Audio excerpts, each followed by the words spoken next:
Hi, this is CRC Solomon Tech Support. It's telling me the meeting is locked. Oh, we can hear you loud and clear. You hear loud and clear? Okay. Saw you a minute ago, but your camera's now off. Good morning to the Maryland Public Service Commission. The commission will come to order in case number 9353. This is our actually 8th annual hearing on electric reliability performance for Maryland's 6 largest electric utilities in the state. And we're holding this meeting pursuant to Maryland's Electric Service Quality and Reliability Act of 2011, as well as COMAR. On April 1st, we received very detailed electric reliability performance reports from these utilities. Our engineering staff also conducted a review of these reports and produced an impressive 100-page document. We also have comments that were filed by Maryland Office of People's Counsel, as well as Montgomery County, Maryland. And we have one additional report, if that wasn't enough. That report was the final report of the Customer Communications Work Group. This work group has been meeting over the past 9 months to develop metrics and consensus principles for best practices regarding customer communications. So we'll hear about that report from our staff and other parties throughout the day. Before we begin with staff's presentations, I'd like to start this hearing off on a positive note, recognizing that while performance, particularly in the electric utility industry, will never be flawless, our 6 utilities that will be presented today all did better than the national average in terms of various metrics on outages and duration of those outages. So that is to be commended. In terms of today's process, similar to our hearing last June, we're going to begin with a detailed presentation by Commission staff led by Chief Engineer John Borkowski. Then we'll move to the utilities in the following order, beginning with PHI, followed by BGE, Potomac Edison, SMECO, and then we'll round out the day hearing from Choptank, Office of People's Counsel, and Montgomery County. We'll plan to call a 10-minute break at approximately 11:30, and we'll have a lunch break around 1 p.m. Since we're in a virtual format, if I could ask that you just have your microphones on mute throughout, unless you are presenting. Additionally, commissioners may ask questions of panelists at the conclusion of each panelist's presentation, so be ready for that as well. With that, I'll turn over the reins to Chief Engineer Borkowski to give staff's review of the utility reliability reports. Good morning. Good morning, Chairman Stanek and Commissioners. John Borkowski, Chief Engineer for PSC staff. Staff will present our analysis of the Electric Company 2019 reliability performance. Here's the reporter has a problem. I'm sorry. I apologize for interrupting. The court reporter appears to have a problem. Did you mute me? I did. You were getting some feedback. Oh, okay. Well, I just wanted to know if everybody could introduce themselves before they speak and spell their name, please. Since I'm not in the room, and nobody's in the room, actually. Thank you, Madam Court Reporter. Yes, if every presenter, if you could please begin by stating and spelling your name for the record, that will help produce a clean report. Okay, again, John Borkowski for Commission staff. My last name is spelled B-O-R-K-O-S-K-I. And again, we'll be presenting the 2019 reliability performance reports today, and we'll also be presenting just a high-level overview of the Customer Communications Work Group final report. As far as staff introductions, we do have on the WebEx here Mike Dean and Catherine McErlin, who were our staff council members that work with our engineering team on this report. And Chris Lowe is our staff engineer who led the customer communications work group. And other staff members who assisted were Samrit Deguerre, DeAndre Wilson, Kevin Zong, Roger Austin, and Craig Taborski. And we may ask them to help with a question or two. So while Chris and I are the only scheduled presenters this morning, we'll get into that unless there are any questions. I'll just turn it back over to Chris Lowe so he can go through the customer communications work group. Next slide. This is Christopher Lowe for staff. My last name is spelled L-O. So good morning, Mr. Chairman and Commissioners. Christopher Lowe for staff. On September 6, 2019, the Commission issued order number 89260 in case number 9353. In this order, the Commission found that the current customer communication metrics do not fully demonstrate whether a customer's concerns are being resolved during the communication process. And it is important to prevent backsliding in regard to customer communication performance. In response to these concerns, the Customer Communication Work Group was assembled on September 26, 2019. From September 2019 through May 2020, the work group discussed various topics related to customer communications. After a series of discussions and meetings, the work group defines best practices that should be shared among all electric companies and key metrics that are best suited for measuring a company's performance in regard to customer communications. On June 1st, 2020, a consensus finding report was filed. 19 best practices and metrics were established related to call center capabilities, customer service representative CSR performance and staffing protocols, backup call center plans, and vulnerable individual processes. If we move to the next slide, it shows a scorecard that summarizes the proposed metrics and best practices and also the implementation status displayed by each electric company. Its score was given based on the company's implementation status. The legend on the right explains the scoring system. 0 means the company will not implement these recommendations. 1 means the company is capable of implementing these recommendations, but no plan to do so. 2 means the company is planning to implement this recommendation. And 3 means the company has already implemented or a system providing similar capabilities. As you can see, most companies have either implemented or planning to implement the following recommendations. Now, the first metric on the list is the first call resolutions. This metric tracks customer perspectives on whether their inquiry was resolved to their satisfaction in a single interaction. The second is the CSR average handling time. That measures the average amount of time needed to resolve the customer's request. This includes any time spent on holds, delays, or follow-up actions necessary to fulfill the customer's needs.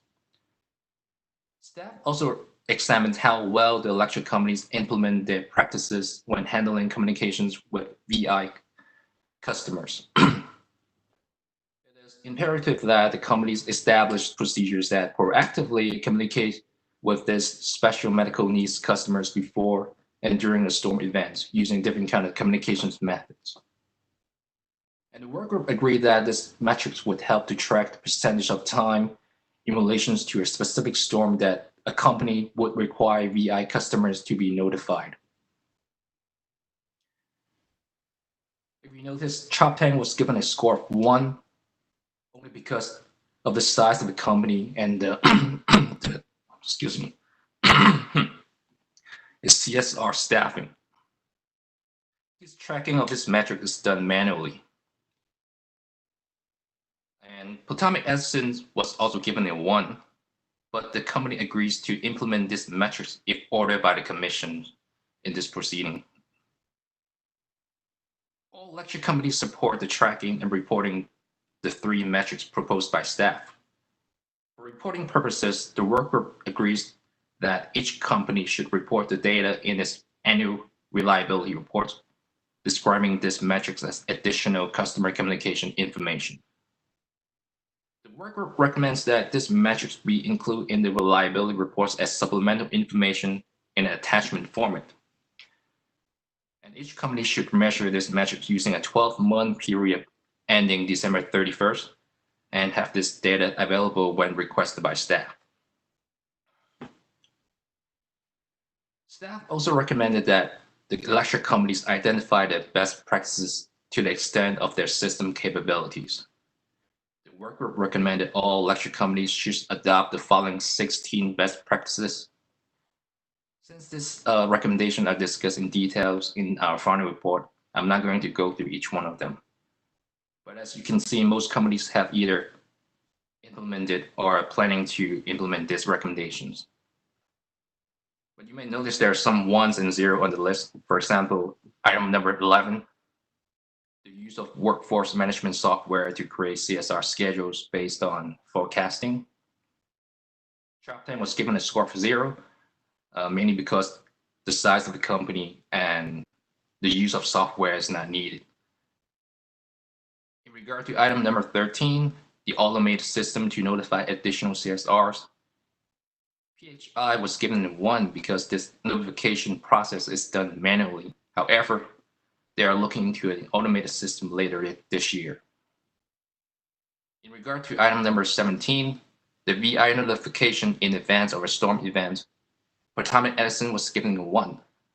But again, the company agrees to adopt this recommendation if ordered by the commission. Staff will continue to update this information in regard to company's implementation status. If there's any material changes in regard to this status in future years, staff will present that to the commission. So responsive customer communication should be an essential component that ensures high levels of service quality and reliability. The companies on their own have adopted various internal measures and industry practices that continue to drive the company's performance and to enhance the communication effectiveness and service quality. Staff believes that the work group has accomplished the Commission's directive with the goal of reaching 19 consensus recommendations for best practices and metrics in Phase 1 as discussed in our final report. On November 4th, 2019, staff filed a recommended timeline for the work group that proposed a multi-phase process where, if applicable, a petition for rulemaking would be filed by May 1st, 2021 in Phase 2, so that any regulations could be promulgated by the end of 2021 and become effective by 2022. At this time, staff does not find a Phase 2 workgroup effort or a petition for rulemaking is necessary. If the Commission agrees and has no further request, we respectfully recommend that the workgroup be disbanded. Now, before I'm turning back to our Chief, staff and the workgroup members are available for any questions.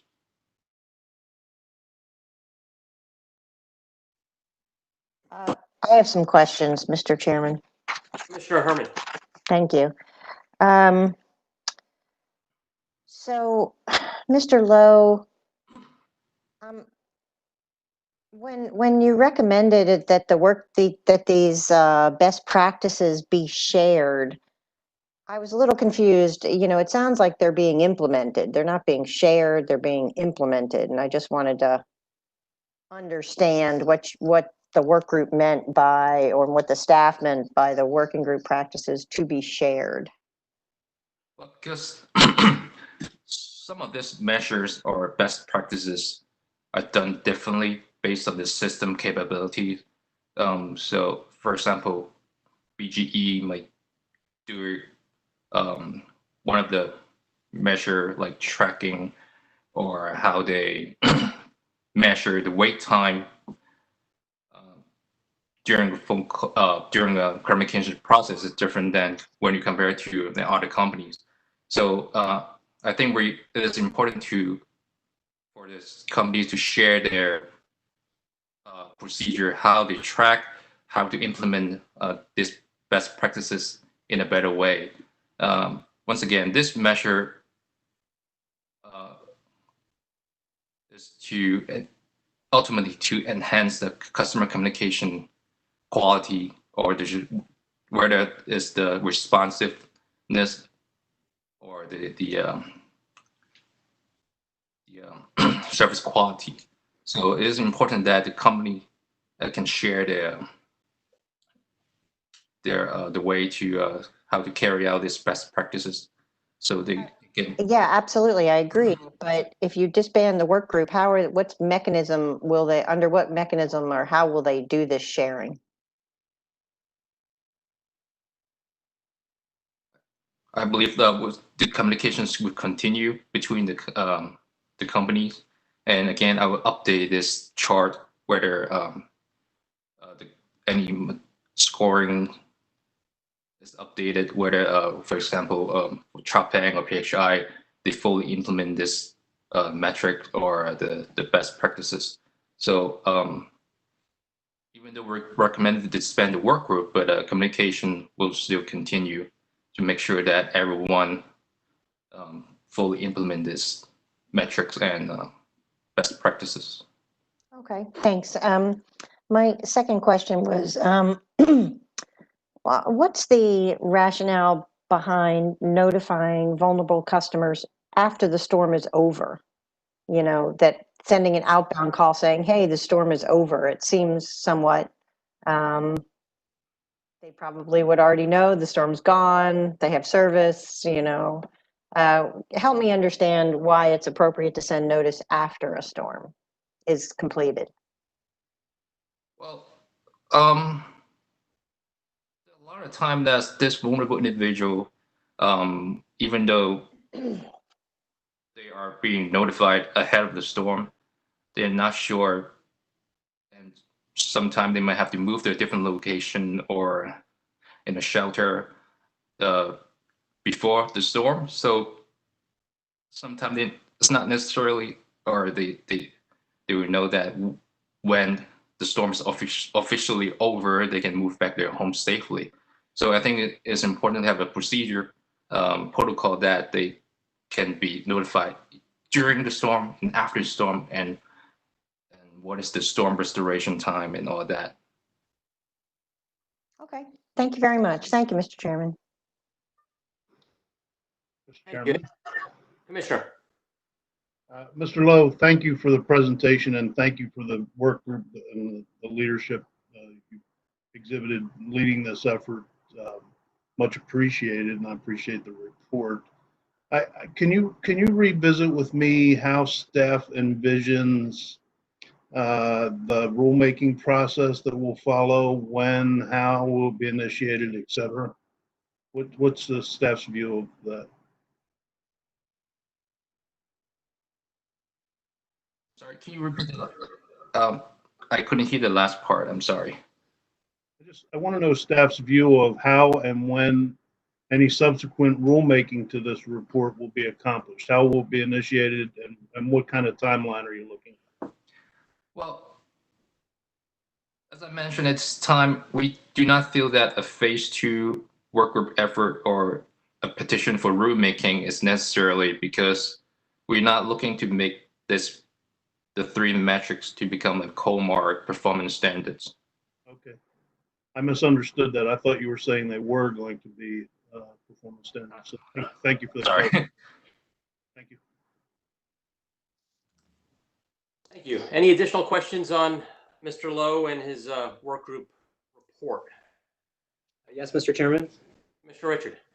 Yeah, I also want to just add my thanks also to the work group for this product. I think we should always strive for continuous improvement in our customer service. As I mentioned last year, had a bit of a debacle over the 4th of July weekend. It took me over 6 days, about 6 days to get my service restored. And part of my concern was, while the calls were being answered promptly, just at times it felt like Groundhog's Day. While I had a very cheerful, friendly person answering the call, nothing was ever getting done or figuring out how that the progress was being made on the situation. And so I think this group coming together, and I really appreciate the active involvement of the utilities to come up with these best practices and metrics. So I just want to start there. But I did just want a clarification. According to your presentation, Mr. Lowe, you are calling for a rulemaking for the metrics. Is that correct?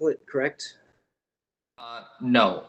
There's not necessary. Okay, so this was a consensus, and simply by, I guess, adopting the report in an order that would be in effect, I guess, blessing this effort and putting it into effect. Is that correct? Correct. Okay, so no rulemaking is necessary. Great, thank you for that clarification. Great, thank you, Mr. Lowe. We'll turn back to Chief Borkowski.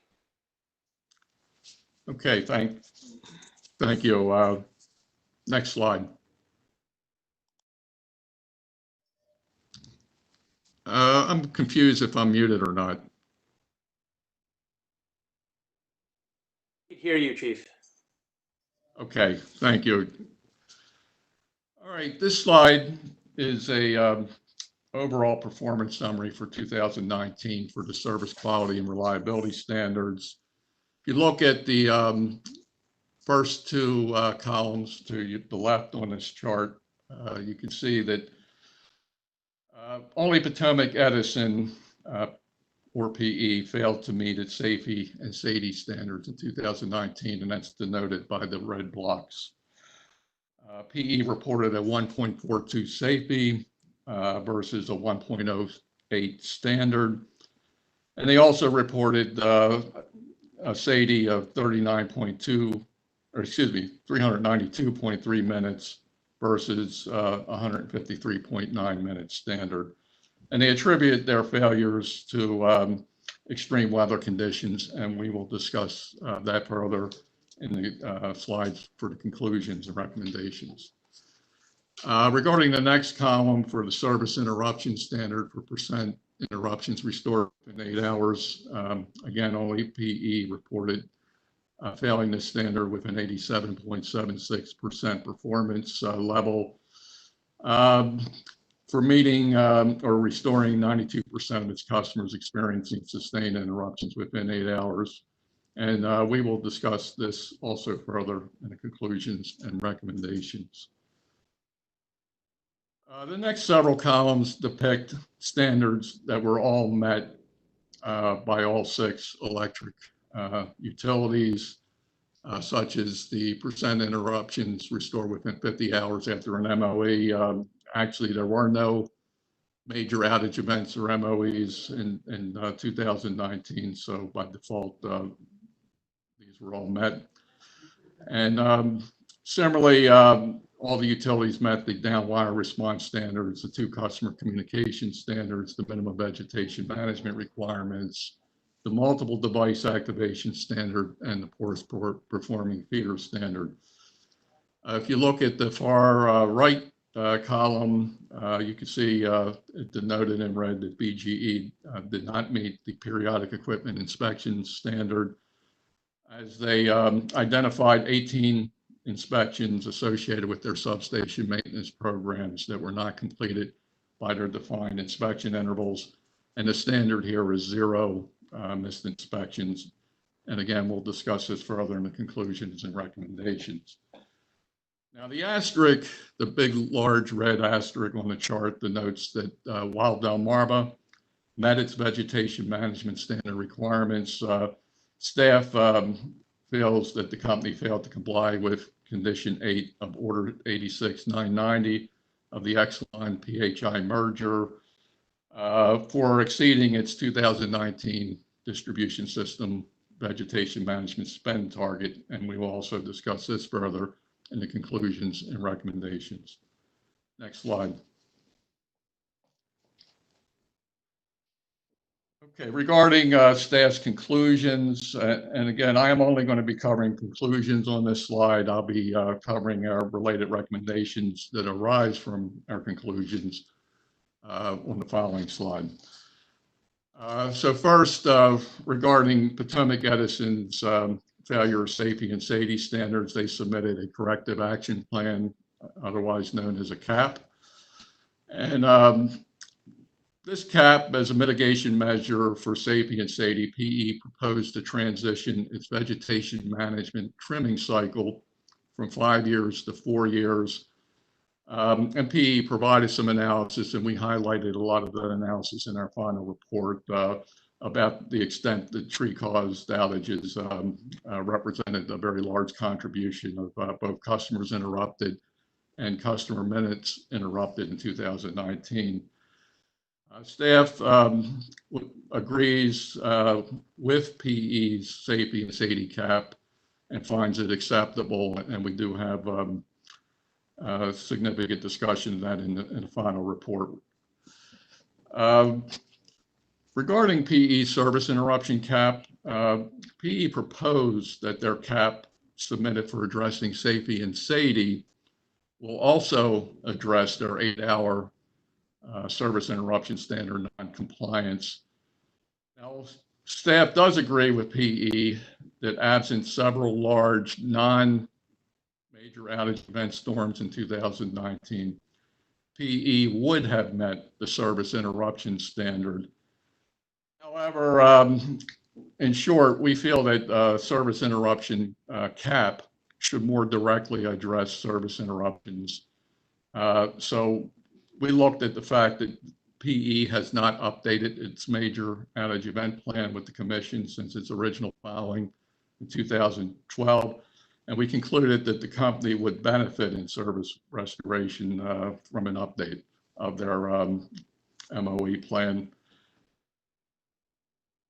Next, regarding BGE's periodic equipment inspection cap, we did have a description in the final report, which I won't repeat here to a large extent, but BGE implemented some new software called Cascade last year that supports asset management, and the company is now using Cascade to complement its existing maintenance management system because it provides the company more robust inspection and maintenance, asset management, and work scheduling capabilities.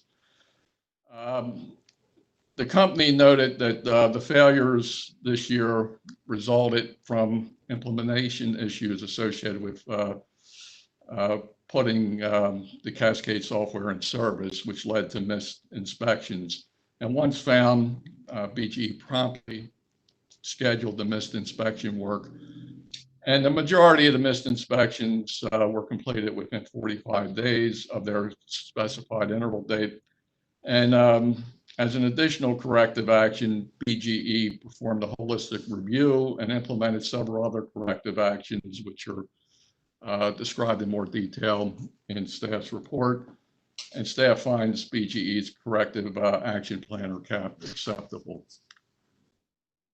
Another conclusion we had this year is related to a subject that came up last year for how to report vegetation management costs. And staff, as we noted last year and again this year, we prefer an all-in vegetation management cost definition. We did have disparities in this year's vegetation management cost reporting, and staff concluded that all electric companies really should be using an all-in vegetation management cost standard that consists of both direct and indirect costs. And we provided a full definition of what we'd like to see in staff's report to facilitate an apples to apples comparison of vegetation management costs between utilities. The definition that staff proposed is that we want to see all vegetation management capital and O&M expenditures, including number one, all direct contract costs and internal staffing costs associated with yearly scheduled cyclical trimming, and also all corrective work. And number two, all indirect costs associated with vegetation management staff, supplies, and equipment. I think if we can have the utilities adhere with that to that definition, we'll have a more apples to apples comparison. Okay, the next item associated with major staff conclusions is related to Delmarva's distribution system vegetation management spend target. Staff concluded that Delmarva was not in full compliance with the O&M expenditures part of Condition 8 of Order 86990 since the company exceeded its forestry spend limit by $47,943 in 2019. And Part B of Condition 8 in Order 86990 states that if Delmarva or Pepco fail to meet the reliability-related O&M budget levels set out above, with emphasis added on budget levels set out above in any of the years, then the company shall automatically forego seeking recovery and customer rates of any amount spent in excess of the reliability-related O&M budget level for the year. Staff interprets this condition to refer to spending levels in the accompanying table in Condition 8 due to the wording budget levels set out above, which is in the order. And we feel it's clearly referring to that table and the line items in that table. Now, this spending in excess of the vegetation management limit in Condition 8 was not known to staff prior to the evidentiary hearings in Delmarva's current rate case, case number 9630. And it should be noted that Delmarva disputes staff's contention and interprets Condition 8 of Order 86990 as intended to consider the combined budgets for scheduled maintenance and forestry as the O&M spending limit, and not the vegetation management budget alone. So I'm sure Delmarva will want to present their interpretation during their presentation. And lastly, this was not in staff's filing, but we felt it necessary to provide comments on OPC's filing that they submitted on June 8th in this case. In their filing, OPC requested the Commission consider a proceeding to create a transparent, stakeholder-engaged process for distribution planning and capital budgets outside of business-as-usual needs. And specifically, OPC requested the establishment of standards for spending, proposal, evaluation, prioritization, and selection. And they also felt that the proceeding could also include research into estimating the community-wide cost of service outages. I'd like to take the second item in OPC's request first. Staff does not necessarily agree with OPC's request to research and estimate the community-wide cost of service outages, which appear to be based on OPC's dissatisfaction with results from the Department of Energy's interruption cost estimate calculator, which is otherwise known as DOE ICE. Staff feels that DOE ICE is an adequate, it's not perfect, but it's an adequate industry-wide tool that staff has used in several cases to evaluate cost of service outages. And staff's view is that any tool used to evaluate interruption costs must consider the cost of outages to all customers, whether they be industrial, commercial, or residential. And the DOE ICE tool was expressly designed for that purpose, and staff prefers to use it. So that's one aspect of OPC's filing. The other aspect is that OPC requests the Commission to consider a proceeding to establish standards for spending, proposal, evaluation, prioritization, and selection.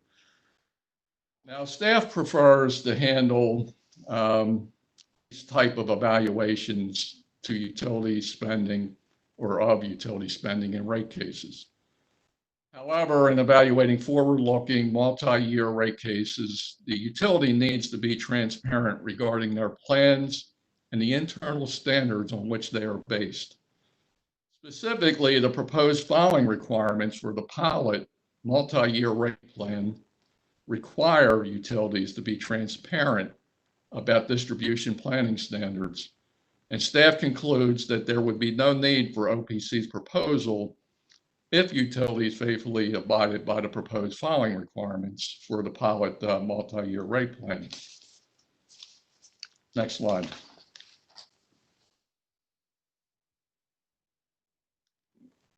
Okay, so I'll touch on this again in the recommendations because we do have a proposal here. But first, let's go back to, just want to enumerate staff's recommendations. that arise from some of its conclusions. Regarding Potomac Edison Safety and Sadie cap, we recommend that the commission approve that cap, and we also recommend that PE service interruption cap should also require that PE file an updated MOE plan with the commission by the end of 2020.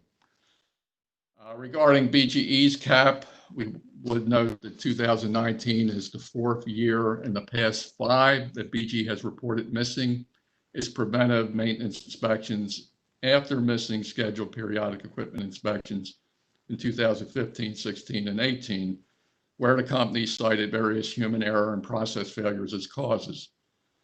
Staff is concerned about BGE's missed inspections over the past several years. However, we do recommend that the commission approve BGE's periodic equipment inspection cap and forbear any civil penalty, because we feel that there are several mitigating factors, such as, number one, they were actually trying to make an improvement.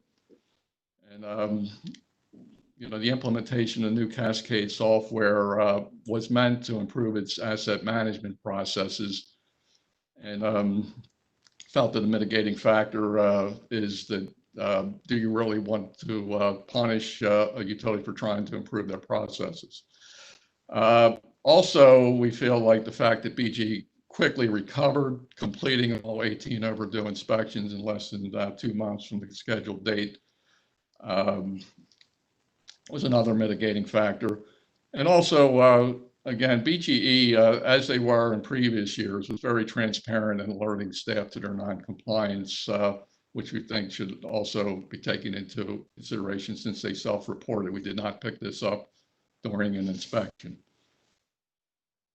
Okay, so the next item regarding Delmarva's distribution system vegetation management spend target.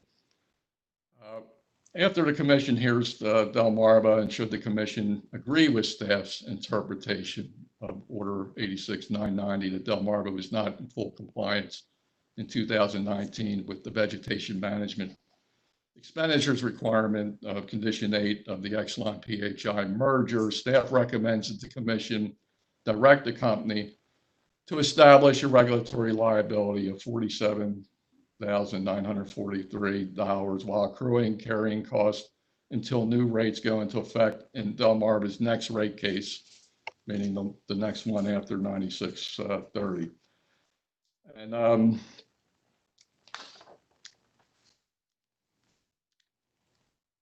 next recommendation is about the all-in vegetation management cost definition. Staff would like the commission to endorse in their order on this proceeding that the electric companies should use in the future an all-in VM cost standard as defined in staff's report to facilitate an apples-to-apples vegetation management cost comparison between utilities in future case 9353 filings.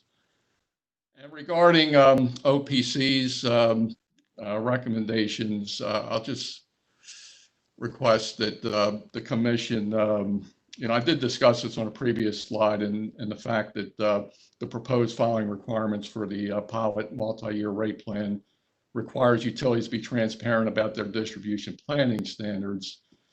And since case number 9645 is a current case, I don't want to specifically discuss that case or the utility's current multi-year rate plan filing.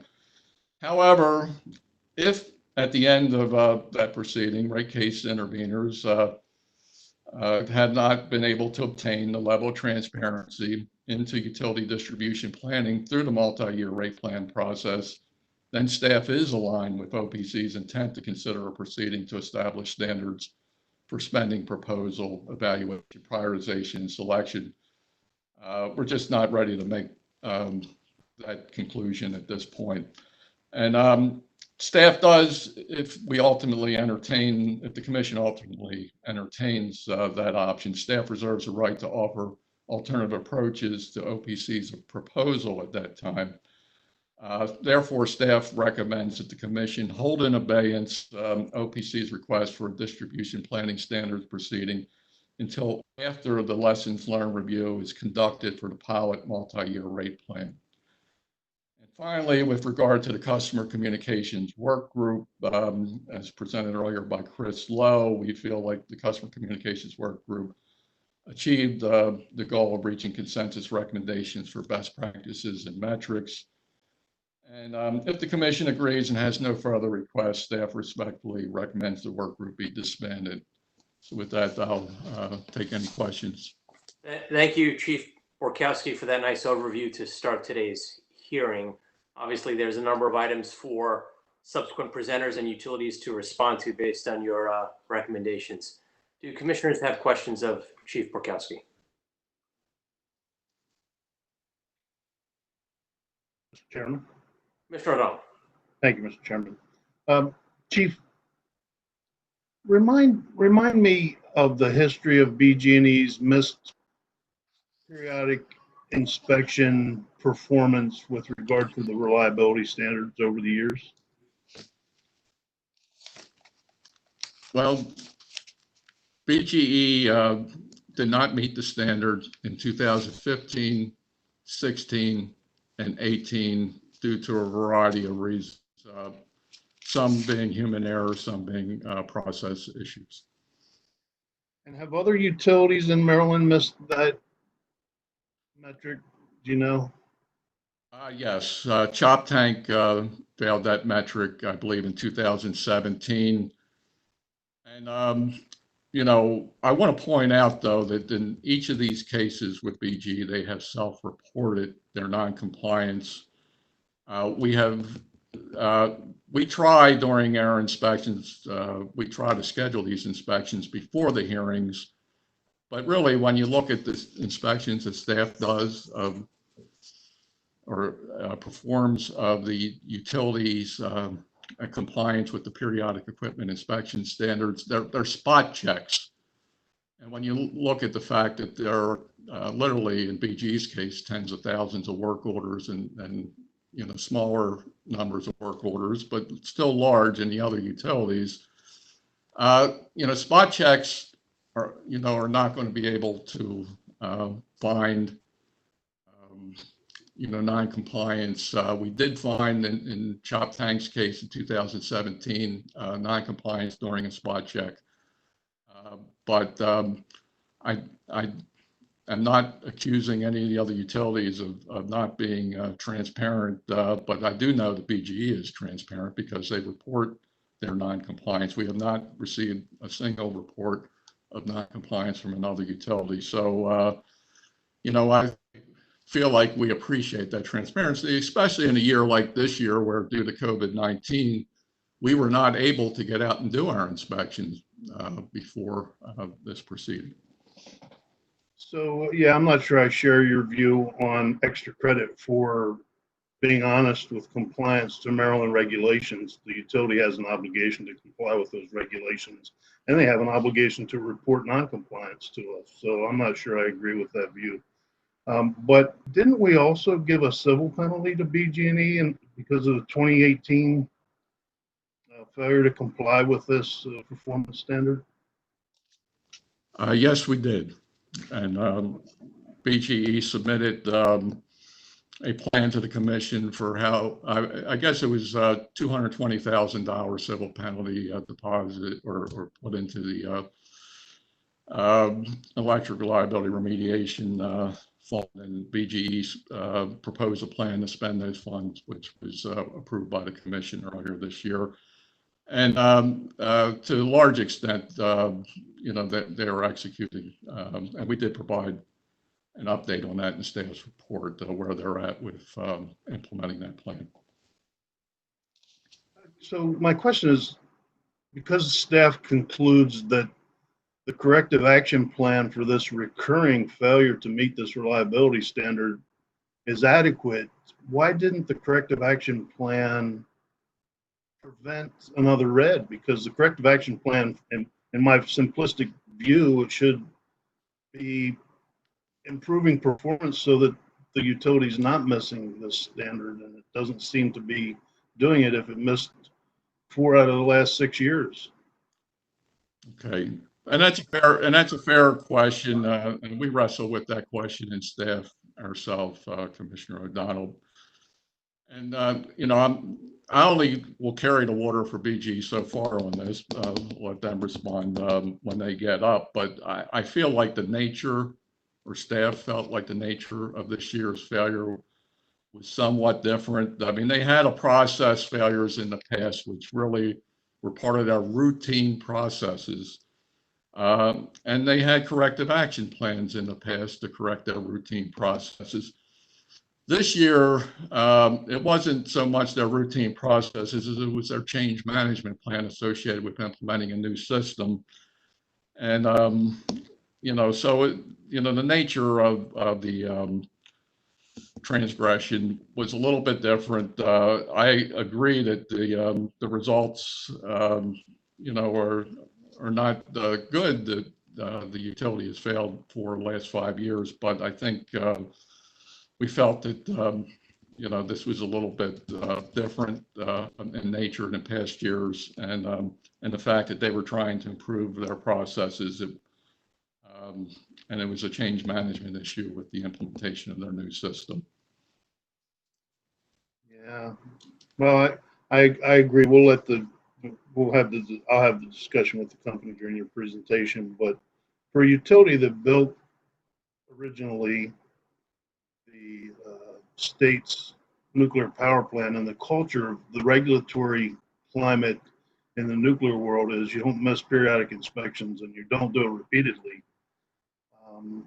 They no longer have that culture, and I'm wondering, do we have a cultural problem at BG&E with regard to the importance of meeting the standards for periodic inspections? But I'll ask the company that when they come up, and I kind of precedent it here so that they can be prepared to have that discussion with me. Thank you, Chief. Thank you. Any additional questions? Yes, Mr. Chairman. Mr. Richard? Thank you, Mr. Chairman. Chief, I was going to ask a few questions about, or I guess I'm going to ask a few questions about OPC recommendations, and you already began to touch on them. But one question I did want to add to my list here was on the use of the ICE, I think it's an interruption cost estimator standard. As I read through the OPC comments, I mean, I think the point they're trying to make is on the incremental improvements and related to and cost benefit analysis. So I mean, I think the point that they're making with ICE standard is it is very heavily weighed toward commercial and industrial customers, and Maryland were primarily residential. So I mean, do you think that there should be some discussion with OPC on really what the appropriate standard is? Because again, it's about the incremental. At some point, while a business, of course, is very sensitive to any kind of outage, it may not justify a particular measure if the cost is really great, because it really won't benefit the residential side. So again, I'm just a little concerned by your just dismissal of any discussion with OPC about this standard. Okay, fair question. I'm sorry? Fair question. I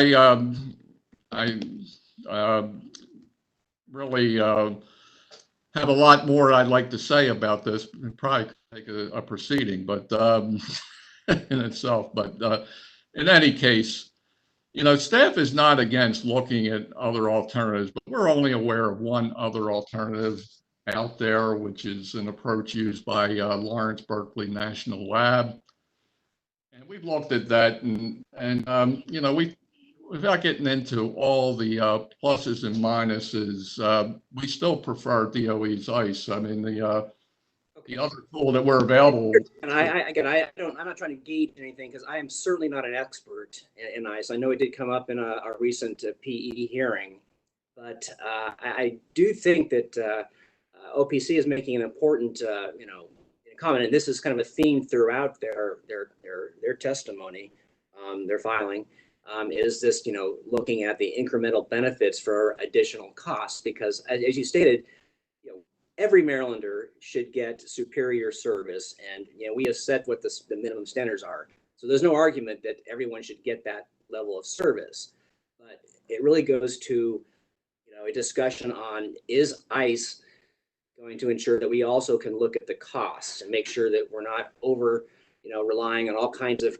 capital investments that at some point may just raise the cost to our residential, to a point where they just, we're going to have problems with other policies like trying to move toward electrification if we make it the business case so onerous that it's too expensive. So in any case, again, I wasn't trying to engage in any kind of like, let's get into the really nitty gritty of ICE versus other standards. It's just, speaking as one commissioner, I hope you would at least engage OPC and consider, I think, the points they're trying to make in their testimony. And also just on the whole cost benefit, I was concerned that, about the timing with the multi-year rate plan. I get what you're saying. Utilities are supposed to be held accountable, but don't utilities look to whatever guidance we provide them in these reliability hearings for the types of projects they're going to propose? So again, I would just hope you'd be a little more open. This is, again, I can only speak obviously for one commissioner, that you'd be a little more open to some of the recommendations made by OPC and not just dismiss them, because I think that what we're doing here and potentially future proceedings as we look at cost benefits and the types of improvements we should be making, including maybe starting to look more toward resiliency or how do we recover from major outage events, are important discussions to have, and they can inform what we expect utilities in their multi-year rate plans. So in any case, the question, I guess, what could you engage a little more with OPC, or are you pretty much set on, that their recommendations are not worthy of any kind of, immediate attention? Commissioner Richard, I agree with you. I'm sorry if I gave the impression that we were completely dismissive of OPC's recommendations. I just want to remind, we're asking to hold in abeyance OPC's request regarding, one aspect of their request, the distribution planning and capital budget proceeding.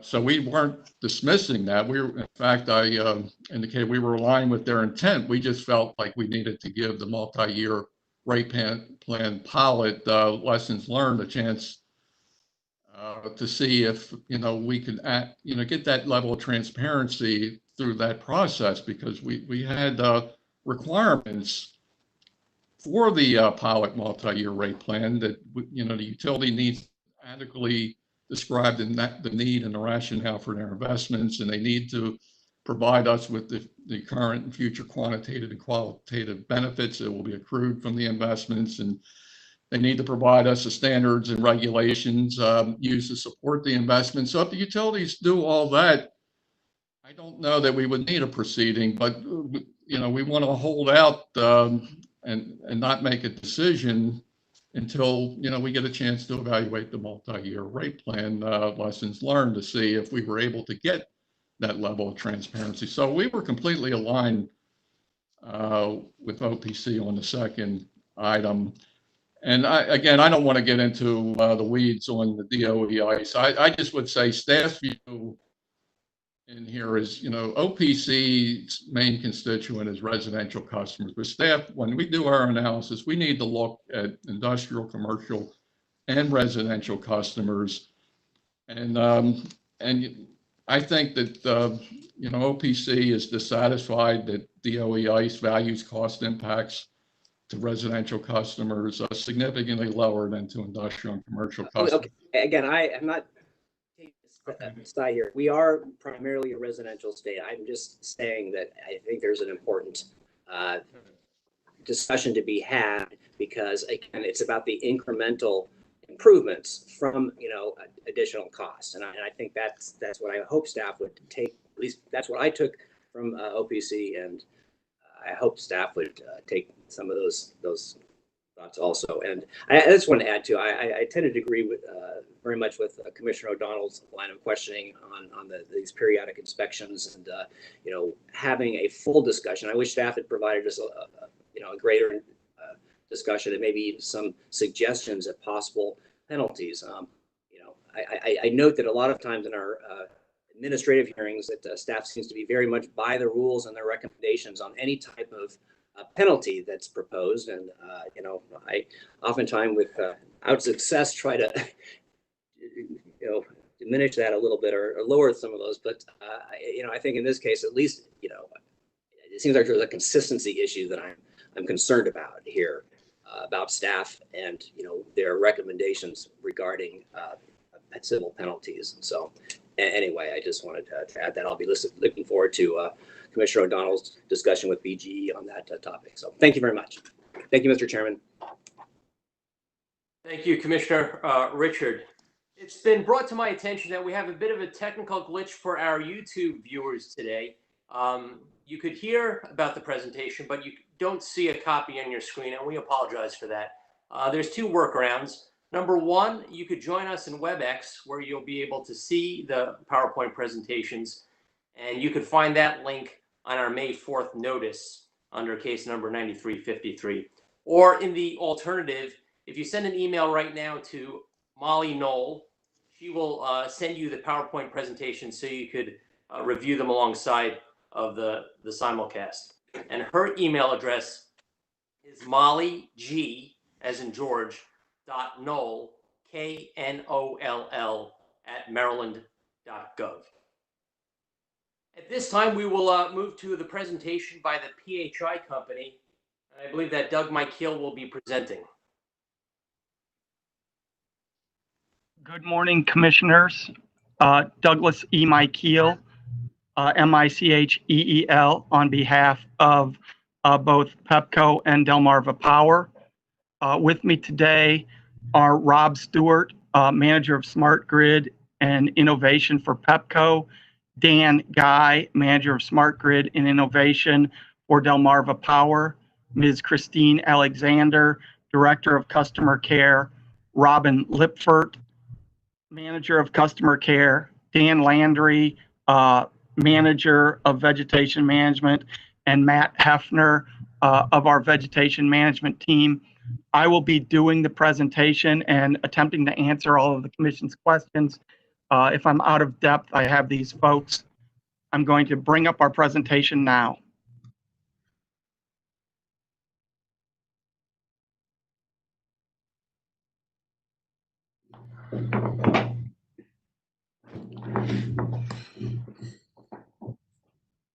Let's see.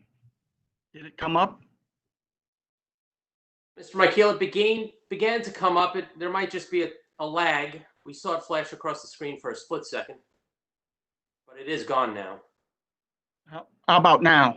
There it is. We see it. Okay.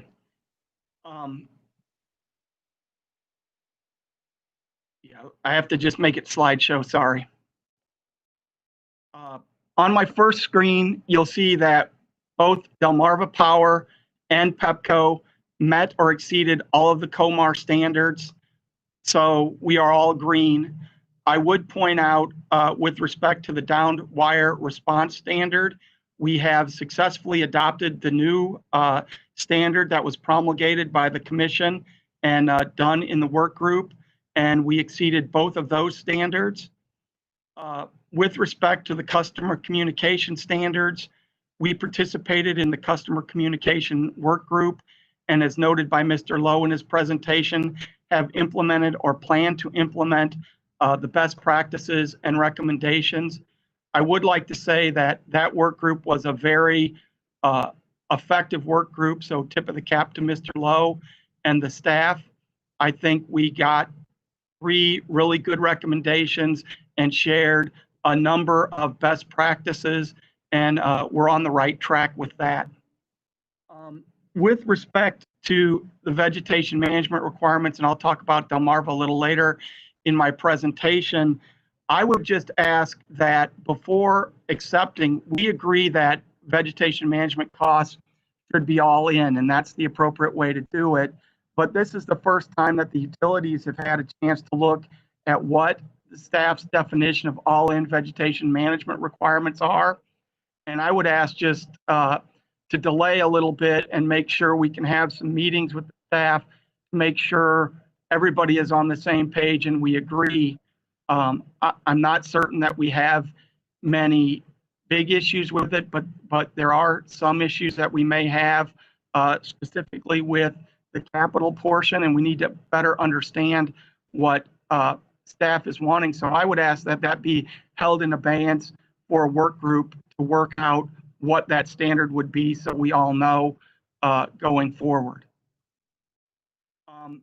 Again, I'll go on to my next slide.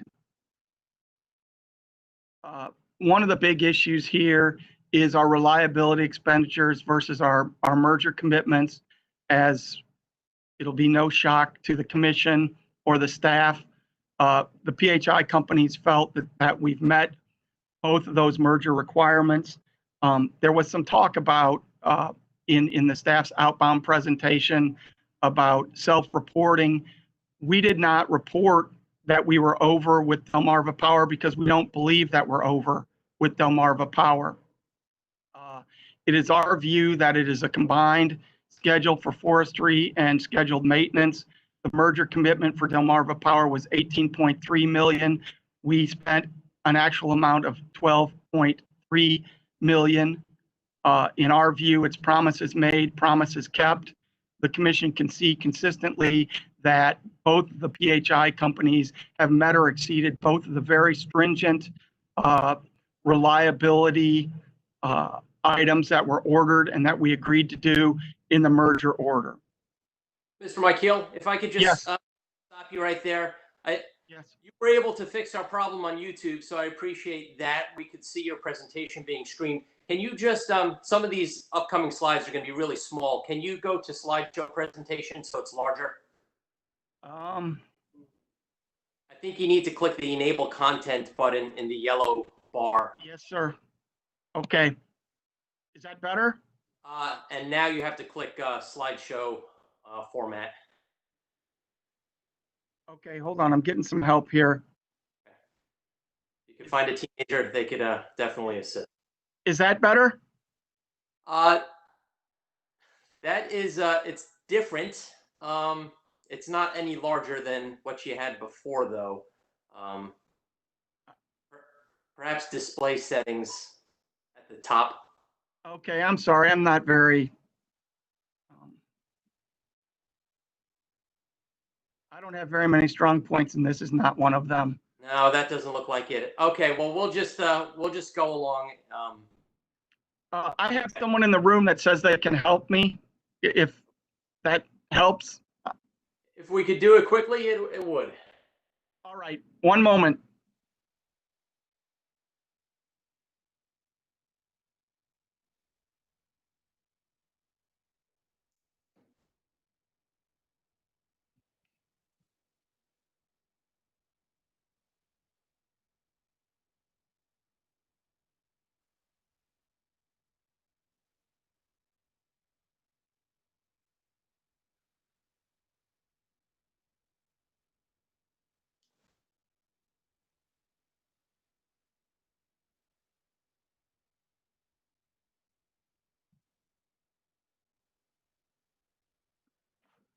Is that better? That looks great. Thank you. All right. Tip of the cap to Mr. Stewart, and I apologize. So you can see that we are under the spend considerably, and we got the results that we committed to. On our next slide, staff is recommending that there be a regulatory liability of almost $48,000 in the next rate case. As I noted, we were below the spend. Going to the third bullet point, I do not read order 86999. It does not state the company is required to meet spending levels by category. It talks about meeting annual spending levels, and we were below on the annual spending level. You can look at Mr. Dickerson's testimony. I gave the mail log on page 4 or on page 5 of his testimony, where we talk about amounts spent in excess of the reliability O&M spending levels, and that's on an annual basis, and that's a total basis. And we made that point at page 34 of the brief. And when I look at the commission's order in that case, the commission has footnotes, specifically footnote 252 to the company's brief in that area. I know Mr. Borkowski talked about Part B of Condition 8, where it claims levels set out above. And I guess the reason that it's levels, plural, is it's a level for Pepco and a level for Delmarva. And the company has always looked at those as total annual. We needed all the tools in our toolbox to meet these strenuous rules. I guess the last thing that I would say is we would be against including carrying costs. There's nothing in the order that indicates that it would be carrying costs. And quite frankly, I think the staff is wrong on their interpretation of the order. I'll leave that at that and answer any questions you may have. I also wanted to give the commission just a quick update on the corrective action plans that both Delmarva Power and Pepco have in place. With respect to the Delmarva Power corrective action plan, I think the commission's aware that that's a long-term plan, but we are making really good progress in that. And we've completed a large amount of those. We still have in progress the Chestertown plan, the Gracetown plan, and the Queensland plan. And we have the in-service dates for those plans there. So we keep working those plans and driving, the reliability better for our customers. My last slide is the Pepco corrective action plan. And you'll recall from the last meeting that we had on this topic, the one outstanding portion of that plan was the Norbeck area plan, and that has been completed. And so Pepco has completed their corrective action plan. That's the end of my outbound presentation. I'm happy to answer any questions that the commissioners have. Thank you, Mr. Michael. We'll begin with some questions from Commissioner Herman. Thank you, Mr. Chairman.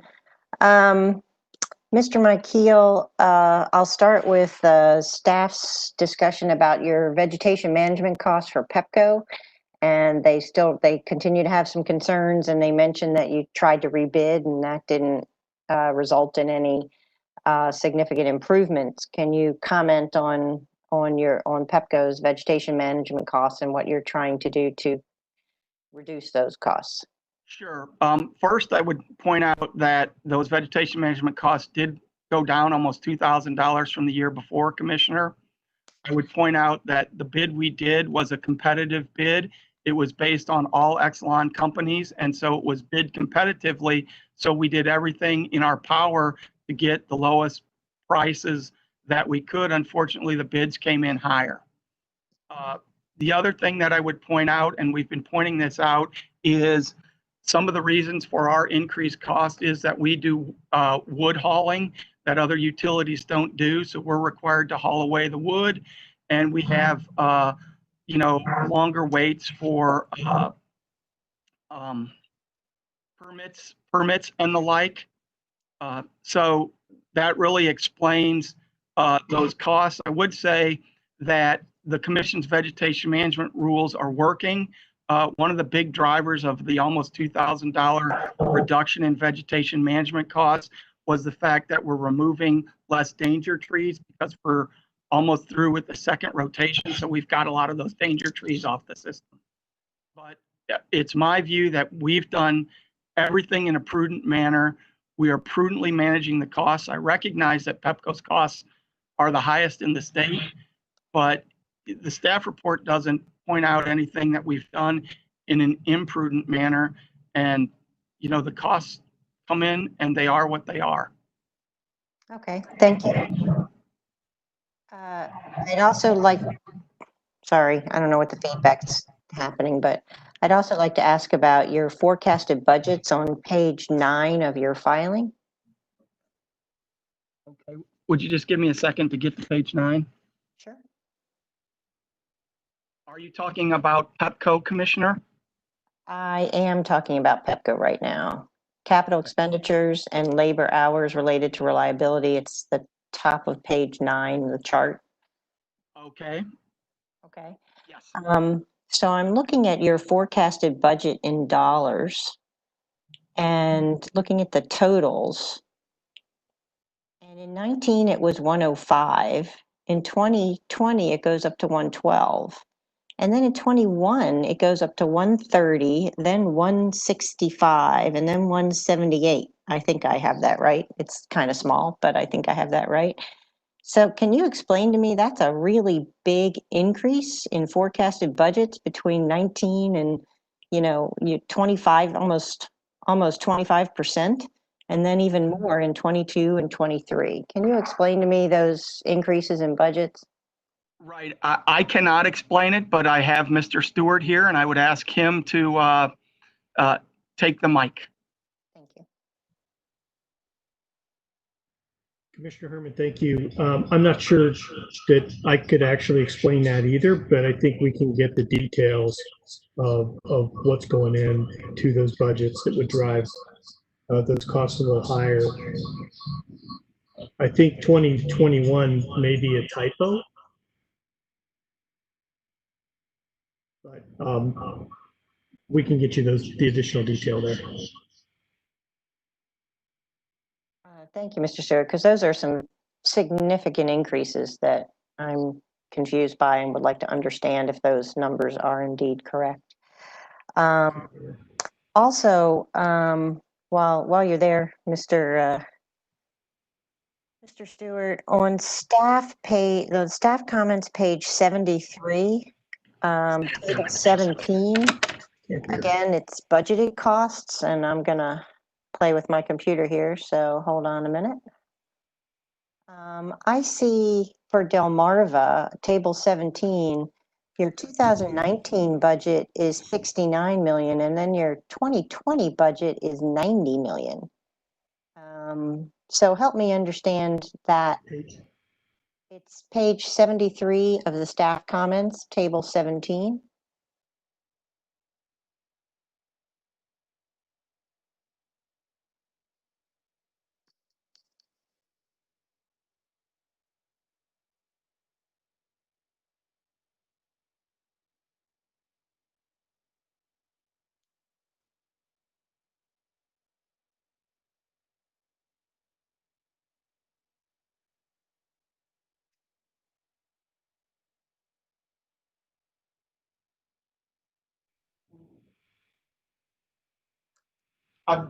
Commissioner, can you hear me?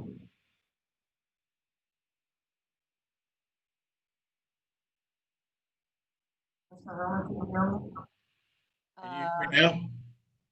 I can hear, I see Mr. Michael, you appear to be on mute.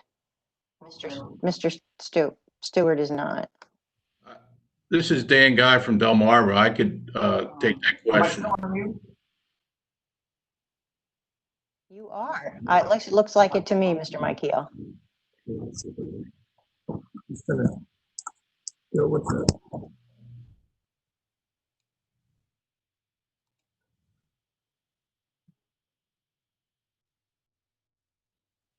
Am I unmuted now?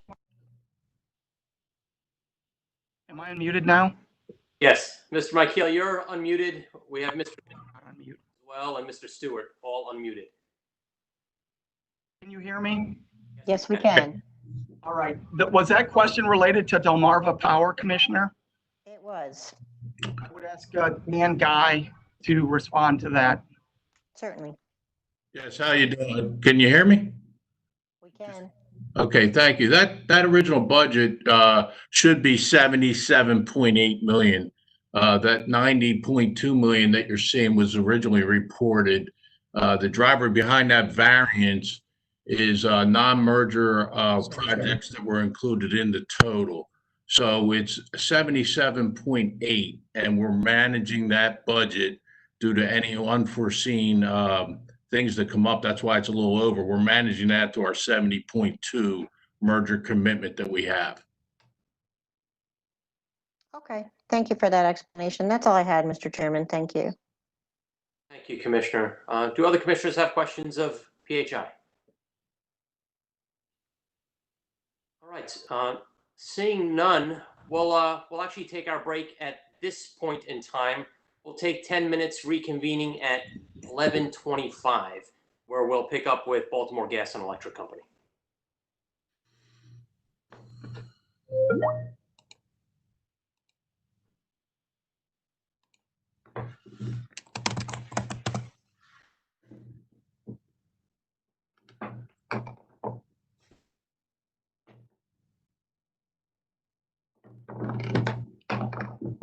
Mr. Guy, if you could mute your mic, please. Yes, I will.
All right, we are back on the record in case number 9353.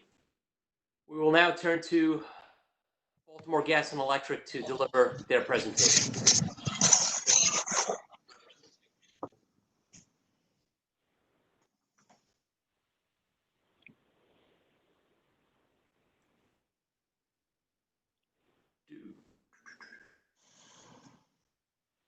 Ms. Sikora, when you're ready. Good morning, Commissioners. Let me just get the presentation up.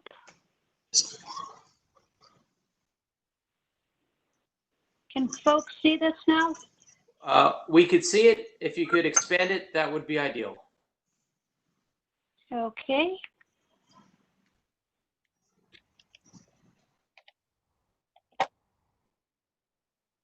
If I can do that.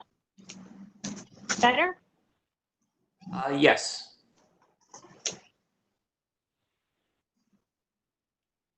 Okay. Moving along. So good morning, Commissioners. Beverly Sikora on behalf of Baltimore Gas and Electric Company. Today I have with me Ajit Apte, the Vice President of Technical Services at BGE. Mr. Apte is going to be discussing BGE's overall 2019 performance, a quick follow-up on 2018, and then a response to the Office of People's Counsel's comments. Also have Carol Dodson, the Vice President of Transmission and Substations, and she's going to be talking about the 2019 inspection delays. I also have with me Corey Summerson from Technical Services and Rebecca Ehrlich and Ben Shives, who will not be part of the outbound presentation, but will be available for certain questions.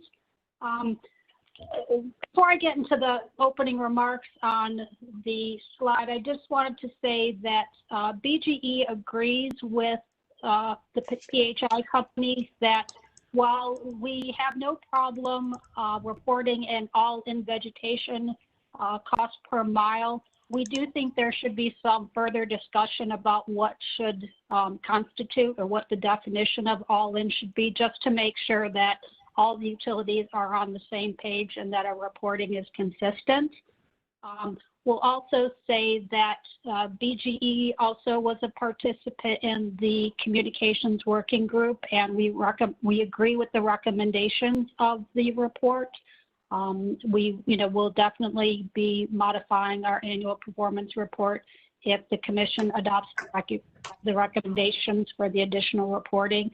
And, we definitely thought that the discussion in the working group was helpful. The sharing of best practices is always good to see what the other utilities are doing. We definitely believe in continuous improvement at BGE. So getting back to my slides, BGE definitely believes that providing safe and reliable and efficient gas and electric service is really the key responsibility of the company, and carrying out our inspection programs is a key component of doing that. And while we did miss, some of our inspections were delayed, we are again committed to continuous improvement, and we will be doing what we can, everything we can, to put in place any necessary processes and procedures to ensure that inspections in the future are not delayed or missed. Again, we do believe strongly in our inspection and maintenance programs, and as will be discussed later in our remarks, some of what we've been doing during the pandemic will demonstrate this commitment. We've definitely had to make changes to ensure that our inspection and maintenance programs continue during the challenging times that we've been facing. With that, I will now turn the presentation over to Mr. Apte, who will start about the overall 2019 results. Good morning. Can you hear me clearly? Again. Okay, very good. Good morning, Mr. Chairman and Commissioners. I am Ajit Apte, as Ms. Sikora mentioned. My last name is spelled as A, T as in Paul, T as in Tom, E as in English. And I'm here to share the reliability results along with my colleague, Ms. Carol Dodson, and multiple other team members. Overall, BG's performance for year 2019 has been very good. We met all reliability standards and regulations except one, which we will go in detail and provide explanation. Our safety performance for 2019 was at 1.05, while a decrease from 2018. Would like to point out that weather was a major factor in the results. We encountered 22 minor storms in 2019 versus 16 each in 2017 and 2018. This has also been noted by Commission staff. Storm-related customer interruptions in 2019 were obviously higher than 2017 and 2018, hence result in higher safety. I would like to point out that corrective actions we have taken for downed wire program and multiple device activations have yielded positive results. We have met the targets in both the areas. Please note that the downed wire response definition actually became more stringent as of December 2019, and BGE was still able to meet that and continues to do so in 2020, which we think is very positive. The civil penalty, which was referenced previously, that was assessed on BGE for delayed inspections, has been put to good use. The Commission had agreed with BG's recommendation for reconductoring and hotspot trimming. I'm happy to report that we have remediated one of the feeders, which serves approximately 1,100 customers, and 20 customers on this feeder experienced at least 7 outages in both 2018 and 2019. The reconductoring work for the feeder is expected to be completed by end of June, actually just next couple of weeks. And additionally, the earmarked hotspot tree trimming was completed on feeders as of March 16, 2020. This will provide direct reliability benefit to repeat outage customers. BG has also reviewed OPC's comments and respectfully disagrees with OPC on reducing any investments for reliability improvements. In the post-pandemic world, many customers are working remotely from their residences. An impact of reduced investments leading to reduced reliability will have higher impacts on worker productivity and ability of resources to provide critical services. Looking at the long-term horizon, as EV usage increases, we must ensure that reliability is maintained so that transportation needs of our customers are not impacted.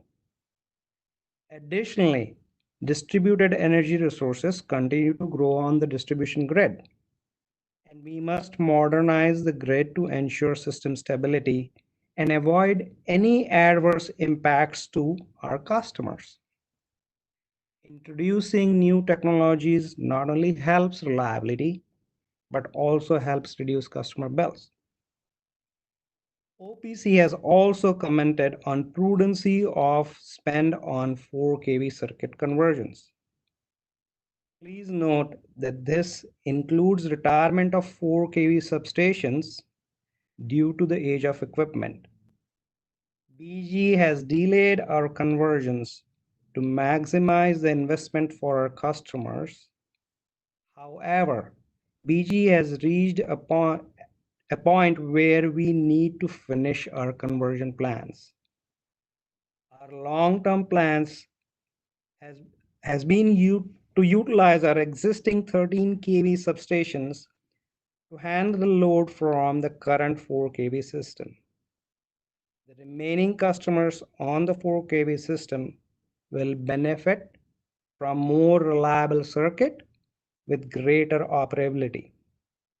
Restoration times for customers on 4 kV circuits are longer as compared to 13 kV for obvious reasons, as we cannot find ties easily, islanding, so on.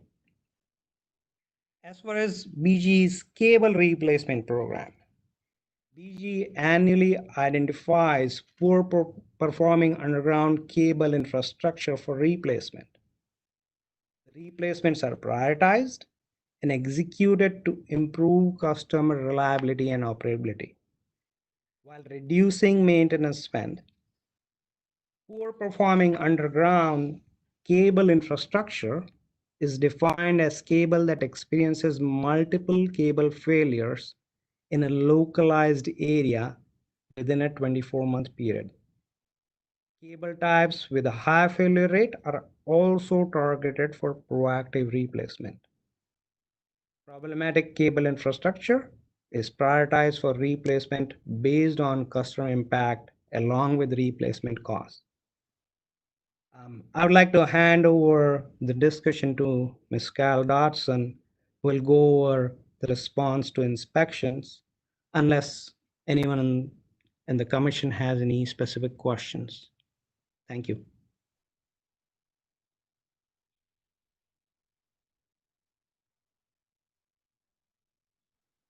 Good morning. I'm Carol Dodson, the Vice President. Good morning, Mr. Chairman and Commissioners. I am Carol Dodson, the Vice President of Transmission and Substation.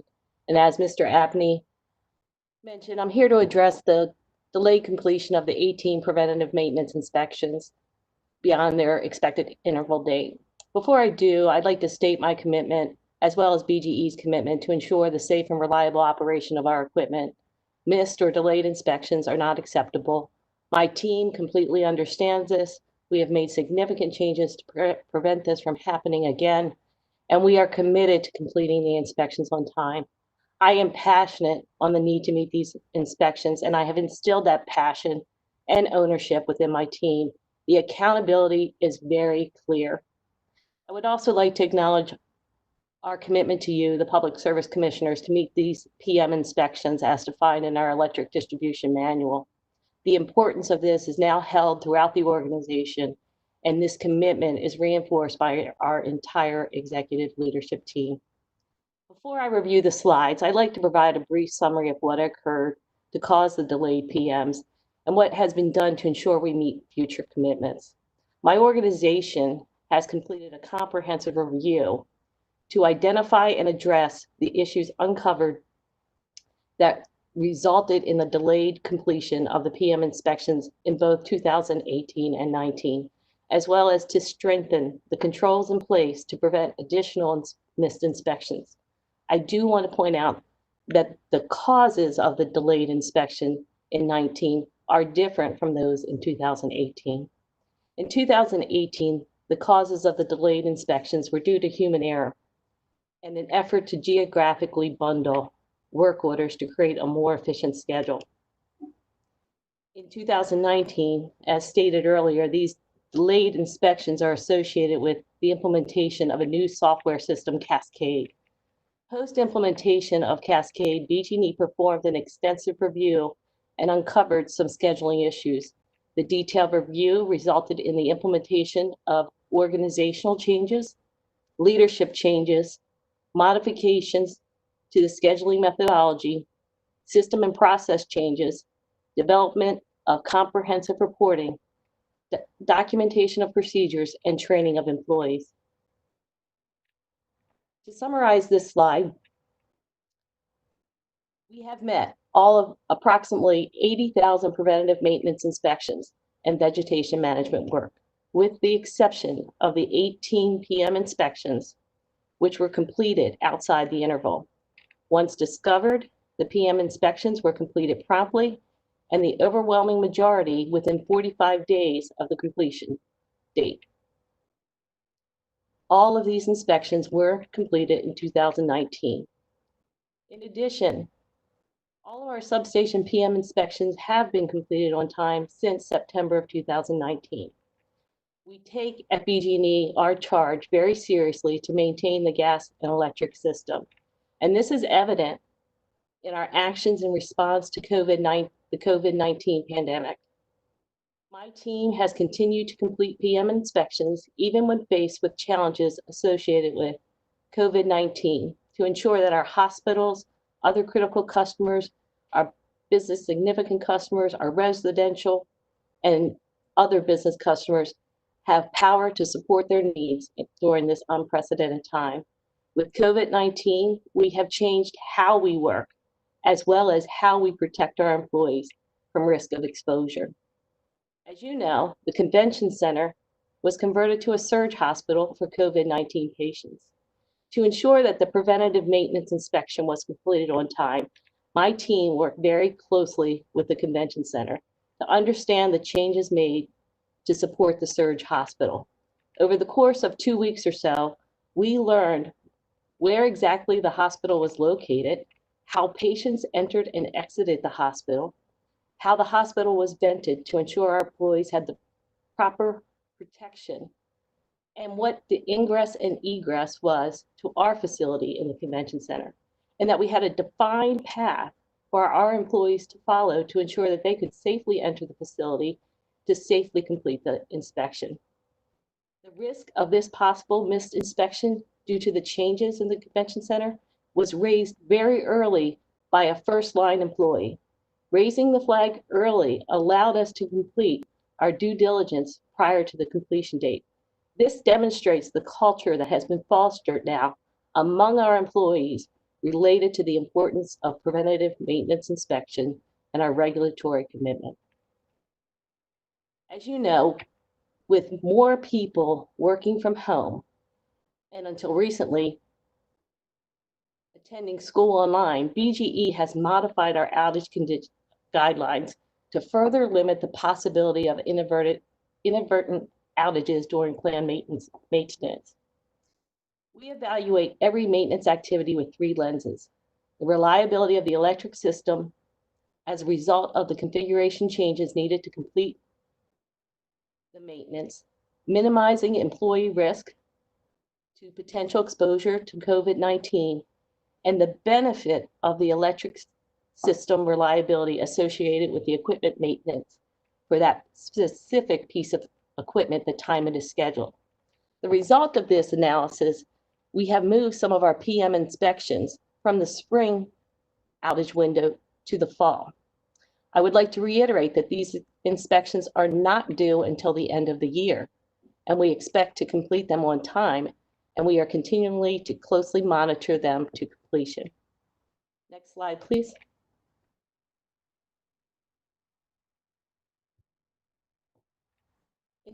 In February of 2019, BG&E implemented a new IT solution called Cascade. Cascade is a more flexible work order system than our previous system and is a robust asset health management system and allows our field technicians to enter data directly from the field. Following the implementation of Cascade, the project team continued to work on a series of defects that had been identified, as well as new defects that continue to be discovered. Post-implementation, BG&E uncovered issues that delayed the completion of PM inspections. These issues launched an extensive review of the PM system and process. As I mentioned, the 18 PM inspection work orders had not been created properly, and the 18 inspections were therefore delayed. The PM inspections promptly initiated, and the vast majority were performed within 45 days of the specified completion date. The 18 delayed inspections, as you can see on the slide below, were all annual preventative maintenance inspections, and in all 18 cases, there were no immediate corrective actions identified or required. You can see that we had delayed completions of tap changers, fixed water dry trip test, substation thermovision surveys, as well as oil and gas analysis. While it is very frustrating that we had issues implementing a new software system, I want the Commission to understand that we worked quickly to address the scheduling issues with the rollout of the new software system and completed all the impacted PMs a little over 2 months since the first one was identified. I also want you to understand that the implementation of Cascade has had a positive impact on our reliability. For example, work orders can be triggered automatically based on condition of the equipment. An example of this is if a pressure of a nitrogen gas bottle goes below 500 PSI, a trigger will automatically create a corrective maintenance order to increase the pressure for proper reliability. Next slide, please. Earlier, I mentioned that my team performed an extensive review, which included monitoring the new system and the integrations to other systems such as Acid Suite 8 and P6 scheduling system. This was about a 6-month effort. It was all hands on deck. The team reported directly to me and was supported by the Director of Engineering and the Director of TNS Field, the new director, I should say, Rebecca Ehrlich, who is on the call today, and she was instrumental in making these changes. As a leadership team, we challenged the team to complete a holistic review of the preventative maintenance processes and potential failure modes, and to create a structure to prevent potential issues and catch issues before they become a missed inspection. Weekly meetings were scheduled with me and the directors to track progress and provide guidance. Changes were implemented, resulting in substantially improved performance from these unanticipated issues associated with the implementation of the new technology. The result of this extensive review improved prior scheduling processes and provides safeguards against data errors. I would like to highlight a few of these changes. A robust risk reporting measures and system changes were made.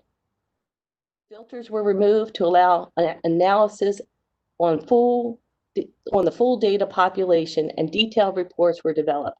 These changes improved prior scheduling processes and safeguarded against data errors. A PM risk dashboard was implemented and is more robust than previous reports. The PM risk dashboard was provided to employees to verify if a work order is scheduled and how close that work order is to the due date.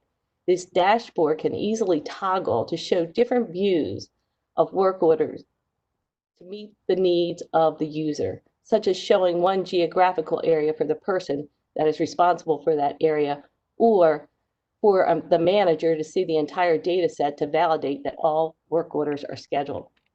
A daily PM risk screening process was established where newly created PM work orders and work orders due in 30 days are reviewed, and this is a safeguard to ensure that all work orders are generated. A weekly cross-functional work order system defect review meeting is held. This review is a continuation of monitoring existing defects for resolution and data errors that could have longer-term impacts on work orders being generated. A structural reorganization was implemented to assign geographic responsibility to workweek managers by district for monitoring preventative maintenance and to drive that accountability. In addition, leadership changes were made at both at the director level and the manager level responsible for this work. A revised preventative maintenance scheduling methodology to drive optimal scheduling while minimizing risk of missing regulatory commitment was put in place. This methodology allows the PM inspection to be completed within the expected time frame, even if the first attempt to complete the work cannot occur. This happens at times due to the cancellation of an outage needed to support the work. In addition, the changes were documented in procedures and employees were trained in the new process. Monthly executive meetings continue to occur to reinforce the importance of meeting our substation PM inspections. And I am happy to report that since September of 2019, BG&E has completed all PMs in accordance with the Electric Distribution O&M Manual. Next slide, please. BG&E is committed to providing our customers with safe, reliable, and efficient gas and electric service by investing prudently in our smart grid, smart energy programs, customer communications, innovative technology, safety, and gas and electric reliability. BG&E believes in transparency and doesn't hesitate to self-report when an issue arises, as we have demonstrated. And we have a solid culture of continuous improvement. BG&E has heard the commission and fully understands its concerns and is committed to fix our inspection issues. We are fully committed to meeting our PM dates, and I and the other BG executive leaders have sent that message loud and clear throughout the organization. As I discussed today, I believe I have the leadership team in place to address the issues. I've strengthened the systems and processes and have driven accountability to complete our PM inspections as required. Our employees are focused on the duty to meet our preventative maintenance inspections. This is demonstrated by successfully completing our PMs over the last 9 months as required. COVID-19 has presented new challenges, but indicative of our resolve, we have continued to meet all of our commitments. If any issues do arise, we will work closely with the PSC Engineering Division to proactively address issues. And that is the end of my presentation, and I thank you for the opportunity to allow me to address you today, and I'm open for any questions that you may have. Thank you, Ms. Dodson, for your presentation. We'll begin with Commissioner questioning now, starting with Commissioner O'Donnell. Thank you, Mr. Chairman. And I appreciate the presentation, Ms. Dodson, that you just made on what has become a pernicious and recurring issue of performance. I'm going to ask a few questions just so I can try to figure out if there is a cultural problem with regard to these or not. I know your words indicate there's not, and you've taken great strides to make sure that's not true, and I do appreciate that, but we have 4 out of the last 5 years of the company not meeting this performance standard for one reason or another. So I just want to make sure I understand, if I may. First of all, does BG&E view any of the 11 COMAR reliability standards as being more important than any of the others? All of the reliability standards are important, and we strive to meet all of them. I believe for the PM inspection, we have now the processes in place, the people in place, systems in place, procedures and training in order to meet that commitment moving forward. And if I could address your cultural question. Yes, go ahead. Okay, so just a little bit of background, and this was for context only. In 2015 and 2016, there was a miss on our PM inspections, and that was due to an implementation of a new software system, Asset Suite 8, in our distribution organization, still BG&E. That was discovered in 2016 and impacted both years. That has since been remedied and has not occurred again.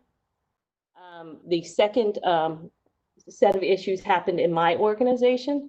In 2018, there were issues, and they were resulted from human error and an attempt to be more efficient in scheduling, but what was put at risk in that attempt and what was not raised appropriately to the right levels of leadership was the risk to our compliance. That is what clued me to there's a cultural issue. And that's when we began to start changing the culture.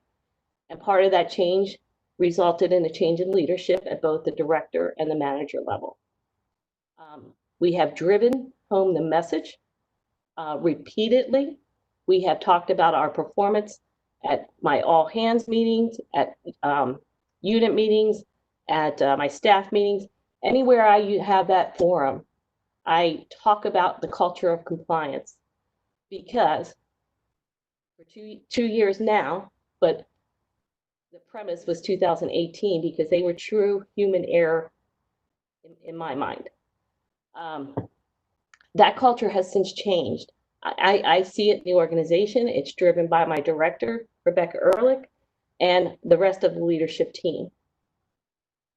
We put many processes in place to continue to support that, along with all of the testimony that I shared about what we have done to improve our processes to prevent future preventive maintenance inspection misses. Okay, so I appreciate that very much because those are difficult decisions from a managerial perspective in an organization to make and to hold people accountable with changes, personnel changes. So it's appreciated. And so I do have a sense that accountability is important. I'm trying to figure out if the commission can be helpful in helping BG&E not continue to get a red indicator on this performance indicator, and whether or not, is there a disconnect in the communications between the commission and the company on this, or am I missing something? I don't know. I mean, I hear, oh, it was only 18 out of 80,000, or it was only 0.022%. To me, those are minimizing terms. Let's minimize the importance of this. And I want to make sure that there's not a misperception about the importance of a zero. Standard is miss zero. The target, the goal is no missed inspections. The reason I focused on the number is I'm trying to put it in context. We are improving. We're not where we need to be, but the number is going down, and it is a small number. Again, not acceptable. I'm not saying that it is, but we're trending in the right direction. All right, well, very good. I just want to make sure we're not here again next year having, and please understand my context. I come from a regulatory world where this was a grave transgression. to miss PMs is not acceptable. And yet we have 4 out of the last 5 years where the company has missed PMs for one reason or another. And I just want to make sure that we haven't lost the culture to the point where we're going to have recurring problems here. So thank you for your responses. I do appreciate the company's efforts in this regard. Thank you, Commissioner. Commissioner Linton. Mr. Chairman, I have some vegetation management questions for the company. I'm not sure which of your several representatives is the one who could answer. So I guess I'll just throw them out and see where they land. I guess the first one has to do with page 13 of your report. You have a chart there where you mentioned, where you list out the causes for outages. And of course, amongst the many different ones that are listed, vegetation management or vegetation is considered the largest cause or reason for it. And on page 11, you have your budget for the last 2 years and forecasted for the next 2 years. And your increases are somewhat in line with the prior years. So I'd just like to hear a little more about what your strategy is for trying to find ways to bring this number down a little bit in terms of the number of outages that we're seeing from vegetation management. And if you're seeing any trends that are suggesting that it's moving that you're able to move it in a better direction for our customers. Commissioner Linton, can you hear me? I can, yes. Okay. Yeah, this is Ajit Apte again.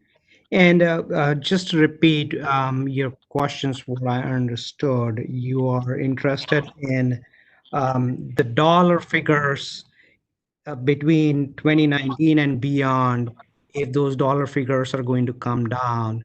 And second question, what I understood from you was if the vegetation management related outages, if they are coming down as well. Did I understand correctly? Right. I'm just trying to understand the budgeting strategy. Do you see that the forecasted budget and the amount of money that you're looking to spend in the future is going to help bring the vegetation outages numbers down. That number is currently the number one reason for outages in the company's report. Right. Thank you for clarifying that. So our endeavor certainly is to bring the vegetation management and even any other outages down. We recently had renegotiated the contract. We certainly have a new vendor coming along. I think that vendor has been performing well. And we watch our performance on a monthly basis, how we are doing. We do hotspot trimming. We constantly are in connection with our department, other department, which sees how trends are going along. And we try to adjust our plans accordingly. As you know, we try to cover 25% of the circuits every year on both sides. And our endeavor is going to reduce the outages. Weather certainly plays a role into this. I would certainly like to mention that we are also taking care of ash tree removals.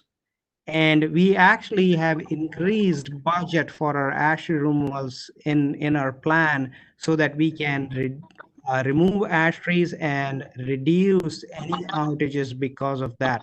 That was one of the reasons we saw outages were impacted.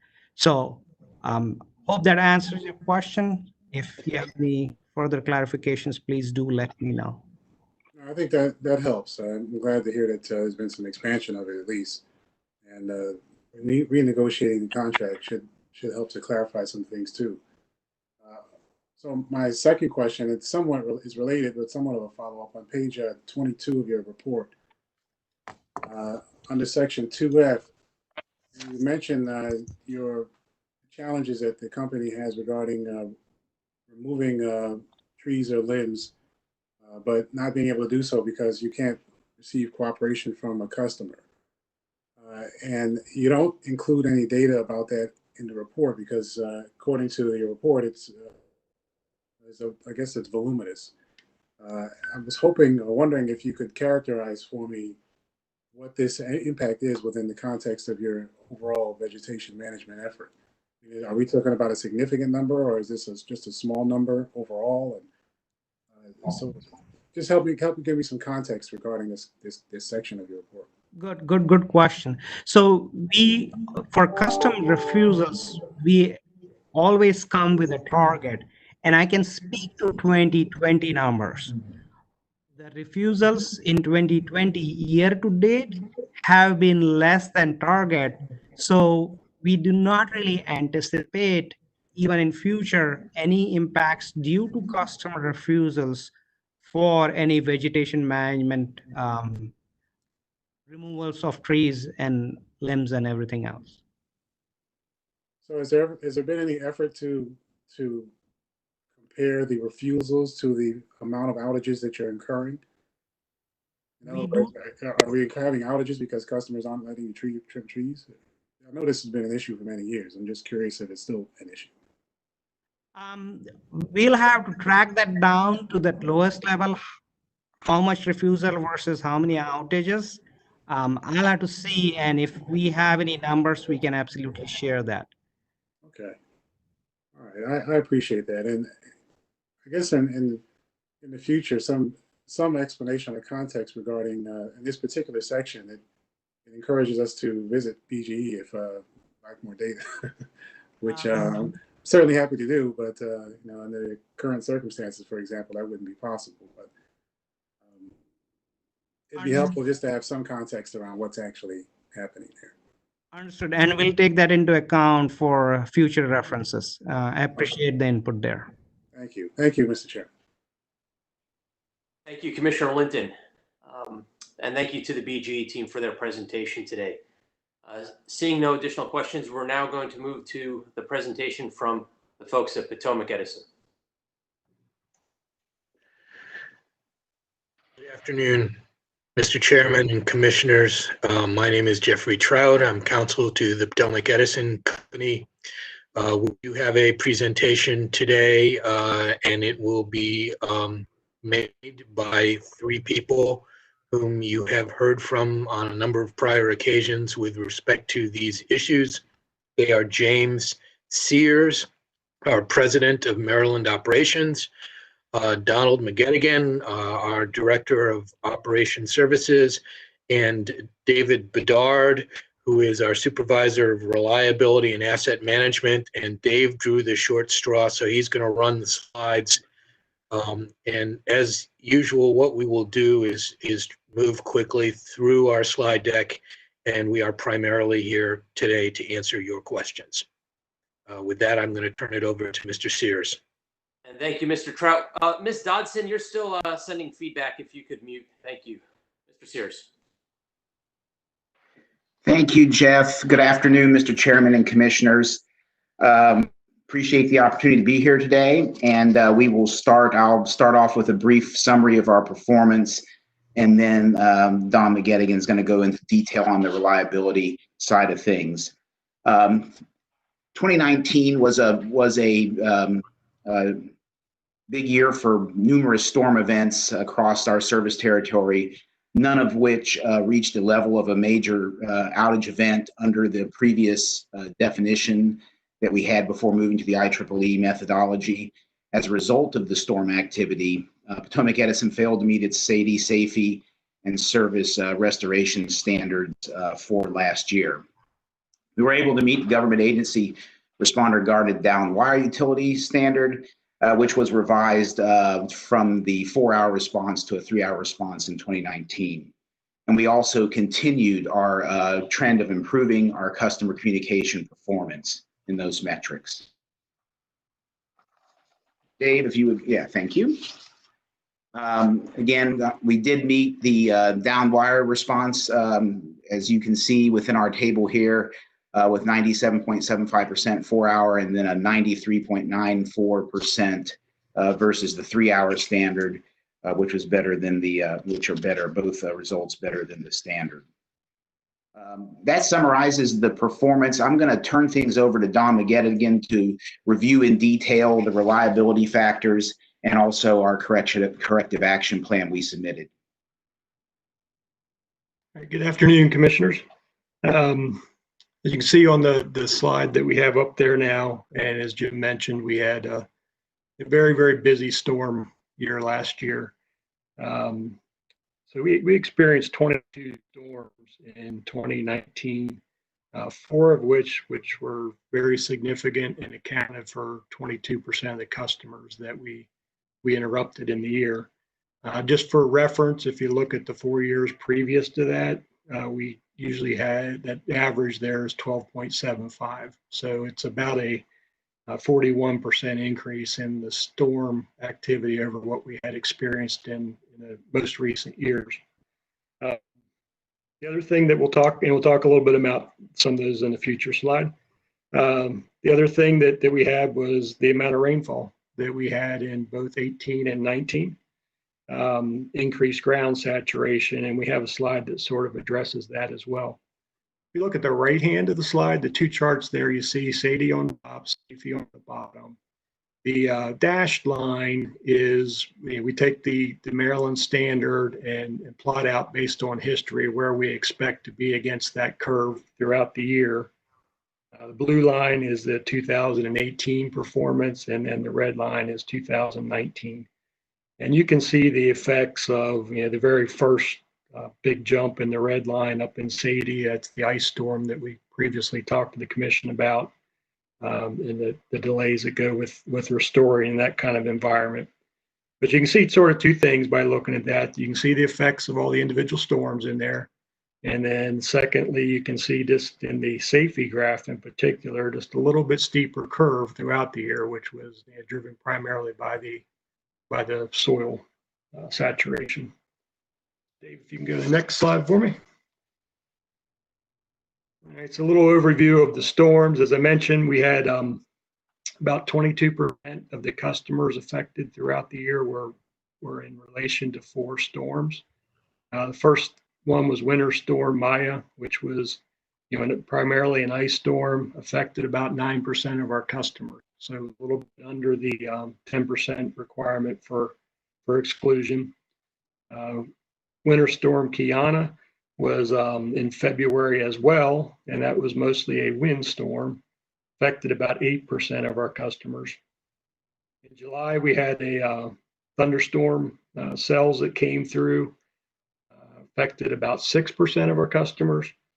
And then we ended up the year like we started it in mid-December. We had started out as rain, turned to ice, and then the day after that was 40-mile-an-hour winds and whiteout conditions.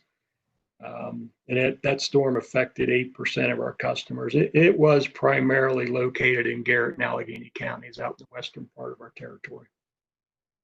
In addition to those, there were 18 other storms that affected somewhere between 1% and 5% of our customers. Go to the next page, Dave, please. This addresses the ground saturation. We picked a representative map there on the right that shows what the soil looked like from normal in March. But you see similar things to that from actually the second half of 18 through about the middle of 19. And what we saw with that was much higher than normal, healthy off right-of-way trees just uprooting and falling off the hillsides and the mountains down into our lines. The chart that you see at the bottom there, the left-hand axis corresponds to the blue line, which is the number of fallen tree caused outages. And you can see how that spiked up in both 18 and 19, but 19 in particular. And then the orange line corresponds to the percentage of our total outages that those represented. And just for some reference of where we're at, 2020 so far this year appears to look a lot more like 2017. We've had 383 year-to-date incidences, tree falling into our line. And in 2019, at this point in the year, we were already at 860. So looks like this year is shaping up to be what I'll call more normal. And if you go to the next slide, that brings us to our corrective action plan. So we've elected to institute a corrective action plan that we believe will help both with system reliability and the service interruption standard.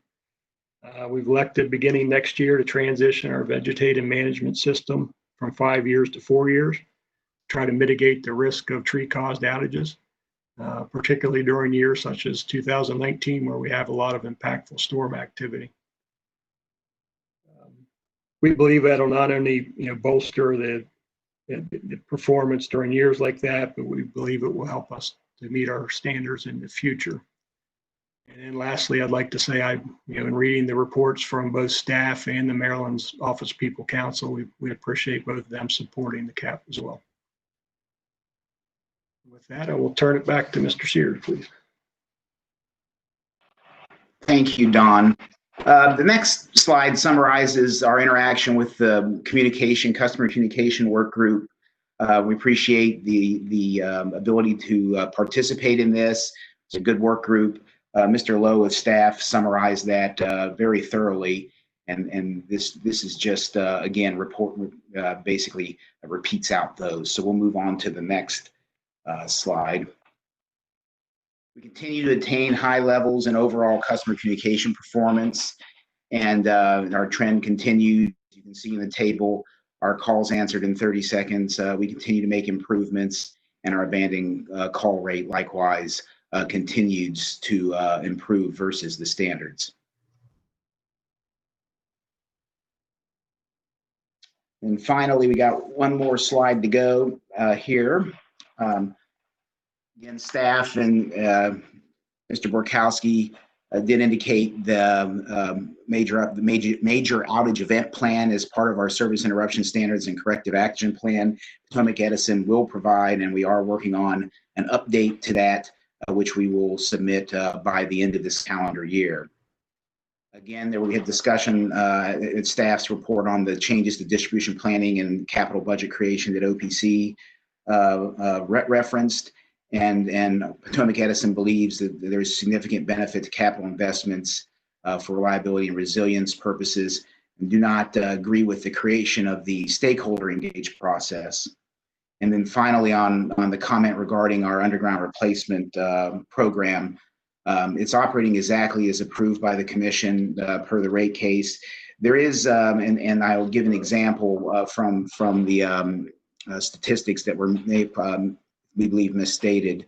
PE did not record cable failures, prior to 2015. And many of the cables have been installed since the early 70s, and that could be some reason for why that may not appear to be off in some characterization. And again, it's just the ability of our system and the way that those failures were tracked. We have the ability in our GIS system to track those now after the merger with First Energy, and we are tracking failures going forward.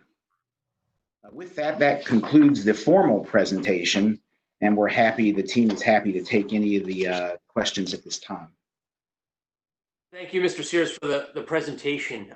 You referenced earlier in your presentation that we've moved to a new standard, a new metric that we're going to use effective January 1st to measure duration of outages. That's the IEEE 2.5 beta standard, versus what we're looking at now for the 2019 calendar year using the major outage event standard. If we were to apply the current standard to last year's numbers, how would your utility have fared this year for 2019, if you know? Yeah, I believe Mr. Bedard, who's on, will be able to provide that information for you, Chairman. Yeah, that data is filed on page 2 of our report. So our IEEE numbers for 2019, SAIFI would have been 1.08, SAIDI would have been 172.4, and CAIDI was 159.8.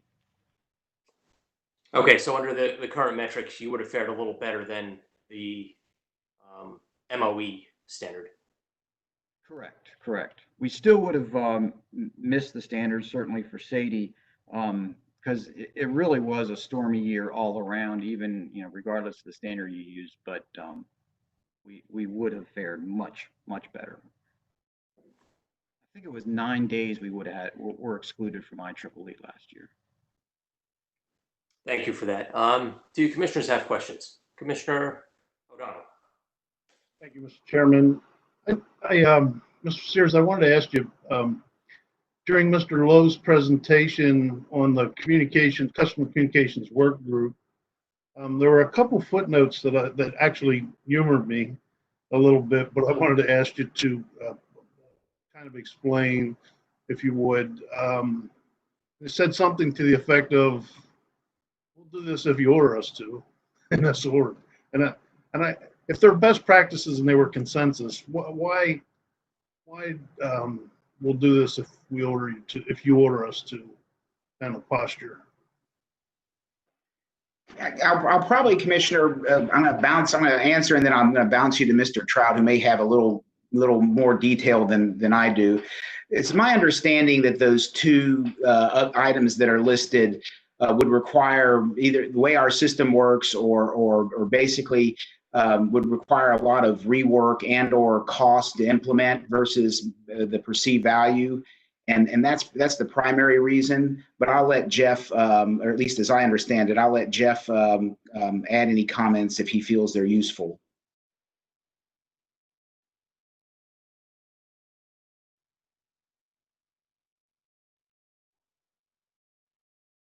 I think we lost our attorney.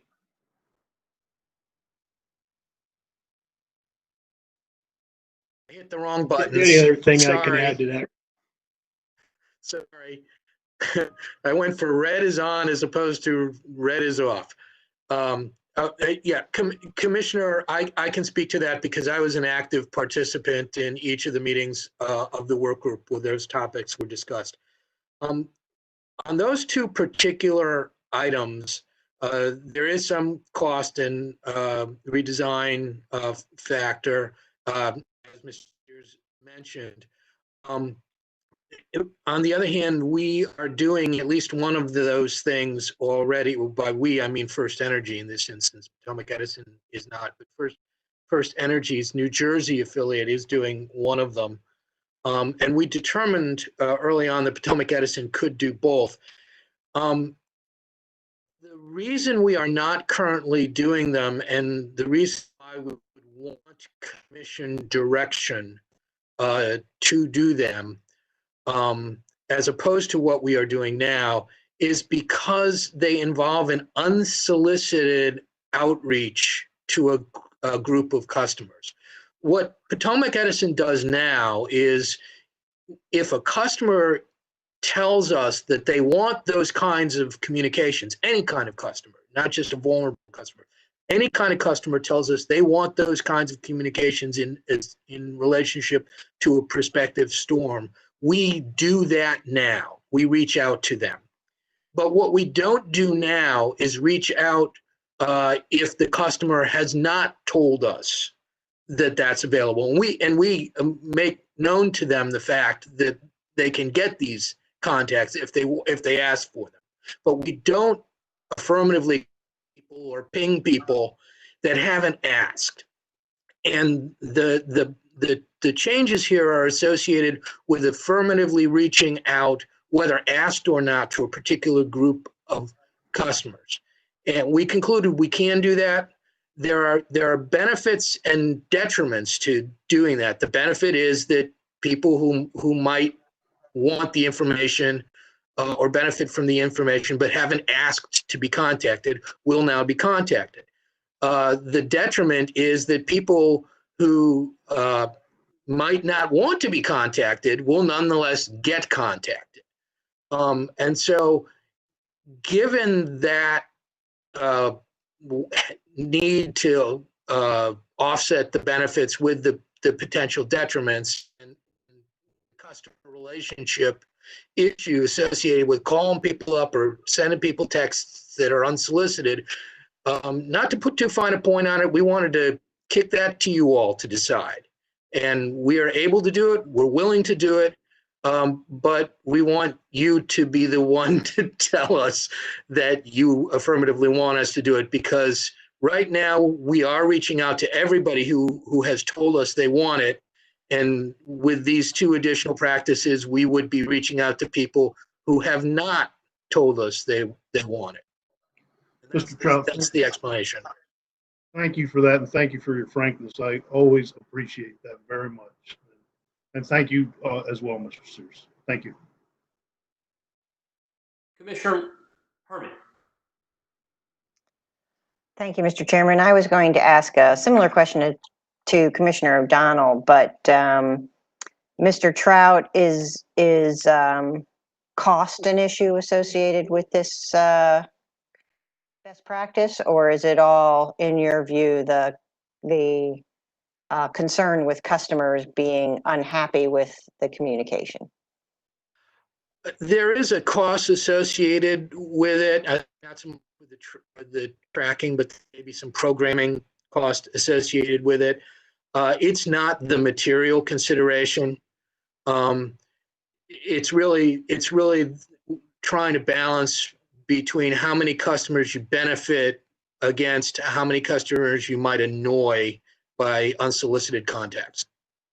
And has First Energy, any of its companies, had a significant number of customers who are annoyed by this kind of contact?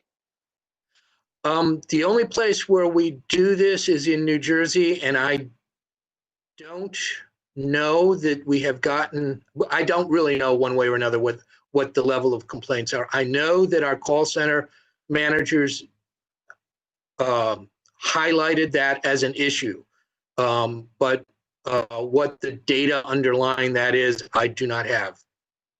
Right, because that's a it's the first time in my history I've heard people being concerned that they might hear that a storm is coming. That seems well, that just seems, it's not something I've heard before. Mr. Trout, also, could you respond to the staff's request to do all-in numbers on vegetation management? Do you have concerns with that? No, we do not. My understanding is that what staff is proposing is the practice that we currently use and that we have used in prior years, and so it would not be a change for us. And Commissioner Herman, just to go back to your prior point about concerns about the contacts, I think it was more the callback, the unsolicited callback when the storm was over, more than the call before the storm. I know that I have I'm a customer of Potomac Edison, and I previously was a customer of another First Energy utility when I lived in Pennsylvania. I've been through storms with the company, and I've been given the option of getting a call back when the storm was over, and I've affirmatively opted not to receive that call on several occasions, and on at least one occasion, I opted to receive it, and I concluded as a result of opting to receive it that it was more of for me, it was more of an annoyance than it was a benefit, but that's just me. So yeah, Right. I think it was really more that, it's not so much the storm is coming as the storm's over that we thought might irk people. Okay. Thank you very much, Mr. Trout. Thank you, Mr. Chairman.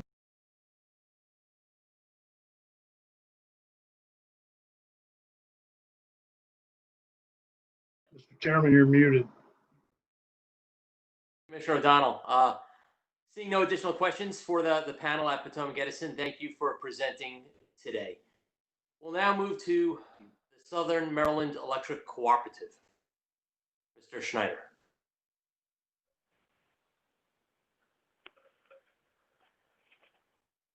Good afternoon. Can everyone hear me? You can, sir. Okay. Good afternoon, Mr. Chairman and Commissioners. With me today, this is Roger Schneider. I am the System Engineering and Construction Managing Director. And with me today attending are Mark McDougall, General Counsel and Senior Vice President of External Affairs. I have Chris Norton. He's the Managing Director of Electric Operations and Construction. And Tammy Gardner, who is Managing Director of Customer Care. We do not have a presentation today, but I just have some brief comments, and then we'll open it up to any questions you may have. So first, I am pleased to report that SMECO did meet all the service quality and reliability standards again in 2019.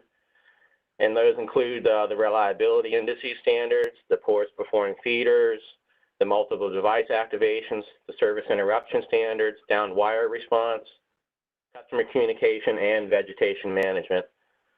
And again, the SMECO's 2019 SAIDI and SAIFI results did satisfy the COMAR standards. Our SAIFI did improve from 2018 to 2019, and our SAIDI in 2019 remained constant from 2018. We did not experience any COMAR major outage events in 2019, and we did experience one IEEE major event day in 2019. That was a wind event on October 31st. And the only other thing I have is that we are on track again in 2020 to meet those SAIDI and SAIFI standards.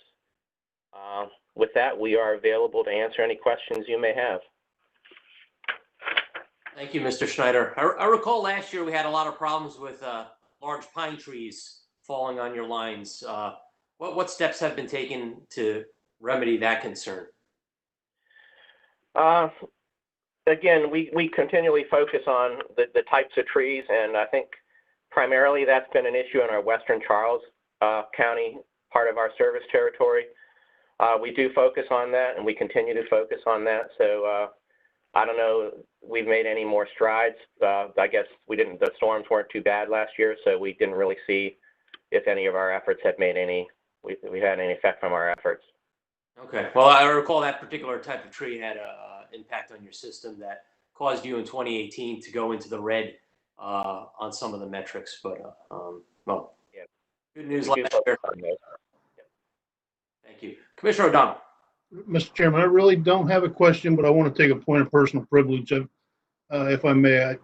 I've lived in the service territory of SMECO for 32 years now, and I've never seen the reliability and just the consistently high level of service. It used to be pretty not so good 32 years ago, maybe, or 20 years ago, but now it's at a very high level, and the crews are quick. Even to the point where I got the street light replaced the other night. I called in because I noticed the street light was out and was replaced, I think, the next day. So I just wanted to say that thank you to all the utilities who do a good job in reliability, and I just took a point of personal privilege to thank my service provider. Thank you. We appreciate that. Mr. Chairman, I have a question. Commissioner Herman. Just the same question I asked to PE. What is your view about the staff's all in on vegetation management cost process? We have no issue with that. I think we pretty much have most of that stuff in there now, and anything that is not in there is very insignificant, so it really won't change our number that much as far as our reported spend. So we have no issue with that at all. Okay, thanks. Thank you, Commissioner Herman. Seeing no additional questions, thank you, Smeko. We'll continue to proceed. We'll move now to folks from Choptank Electric Cooperative.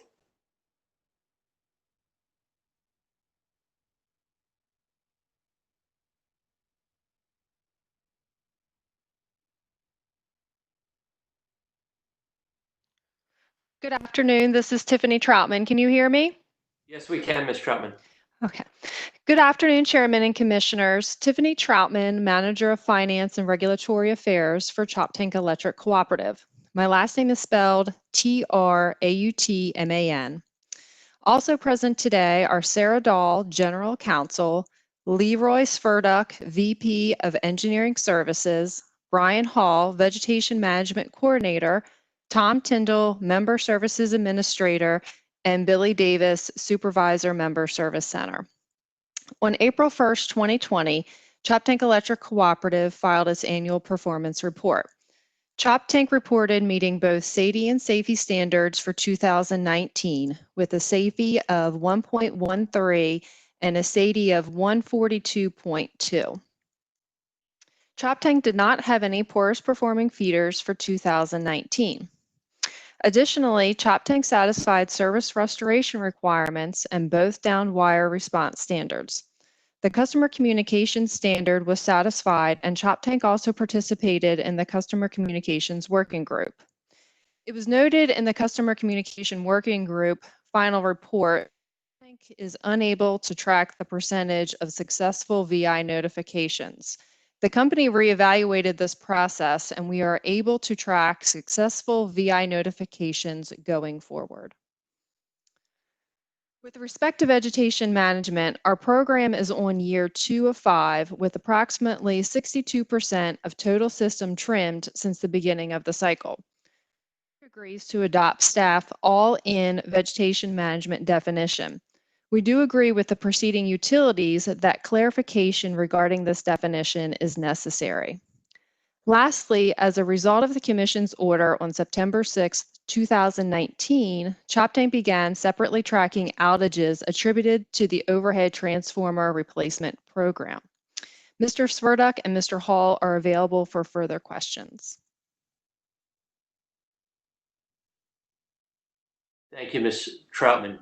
Do commissioners have questions? Commissioner O'Donnell. Thank you, Mr. Chairman. Ms. Troutman, I wanted to ask, assuming that Choptank becomes member regulated, will these reliability standards apply to the cooperative going forward? Thank you, Commissioner O'Donnell. I'm going to send that question over to Sarah Dahl, our General Counsel. Thank you. And if you need it, my last name is spelled D-A-H-L.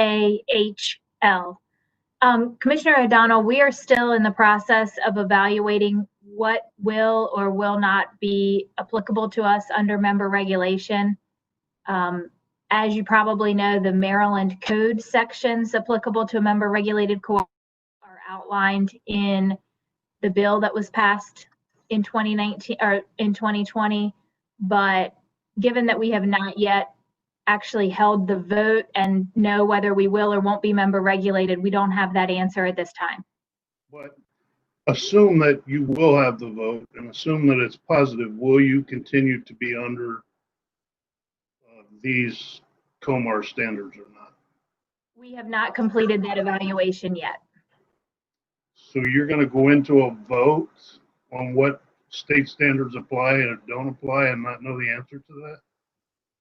Well, we know which sections of the Maryland Code apply, and we're still in the process of trying to pair up the specific COMAR regulations. Okay, well, will the reliability standards required in statute cover you? Assuming that you become member regulated. Well, one of the Maryland Code sections that continues to apply to Choptank if we become member regulated is section 5-303 of the Public Utilities article that provides for safe and efficient service facilities. How that Maryland Code section specifically ties to the COMAR regulations that lead to the reporting that we're doing today, I do not have the answer for you at this time.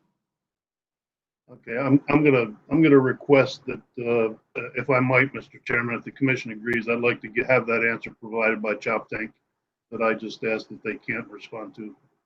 Thank you. Ms. Dahl, if you could respond to that question within 7 business days. Sure, we can do that. Thank you. Thank you. Any additional questions for Choptank? Okay. Seeing none, we are ahead of schedule, but we will take a lunch break at this time, and we will reconvene at 1:15. And at that time, we'll hear from Office of People's Counsel and Montgomery County. Thank you.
We'll get started in about 1 minute.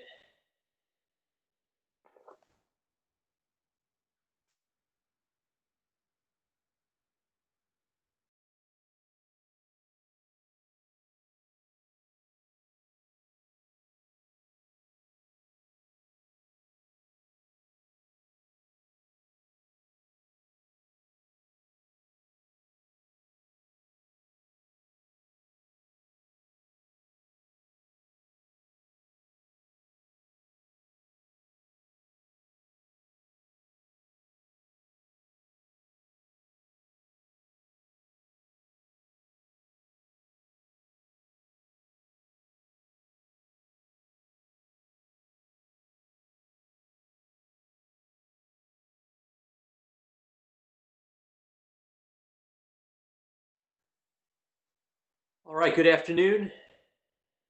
We are back on the record in case number 9353.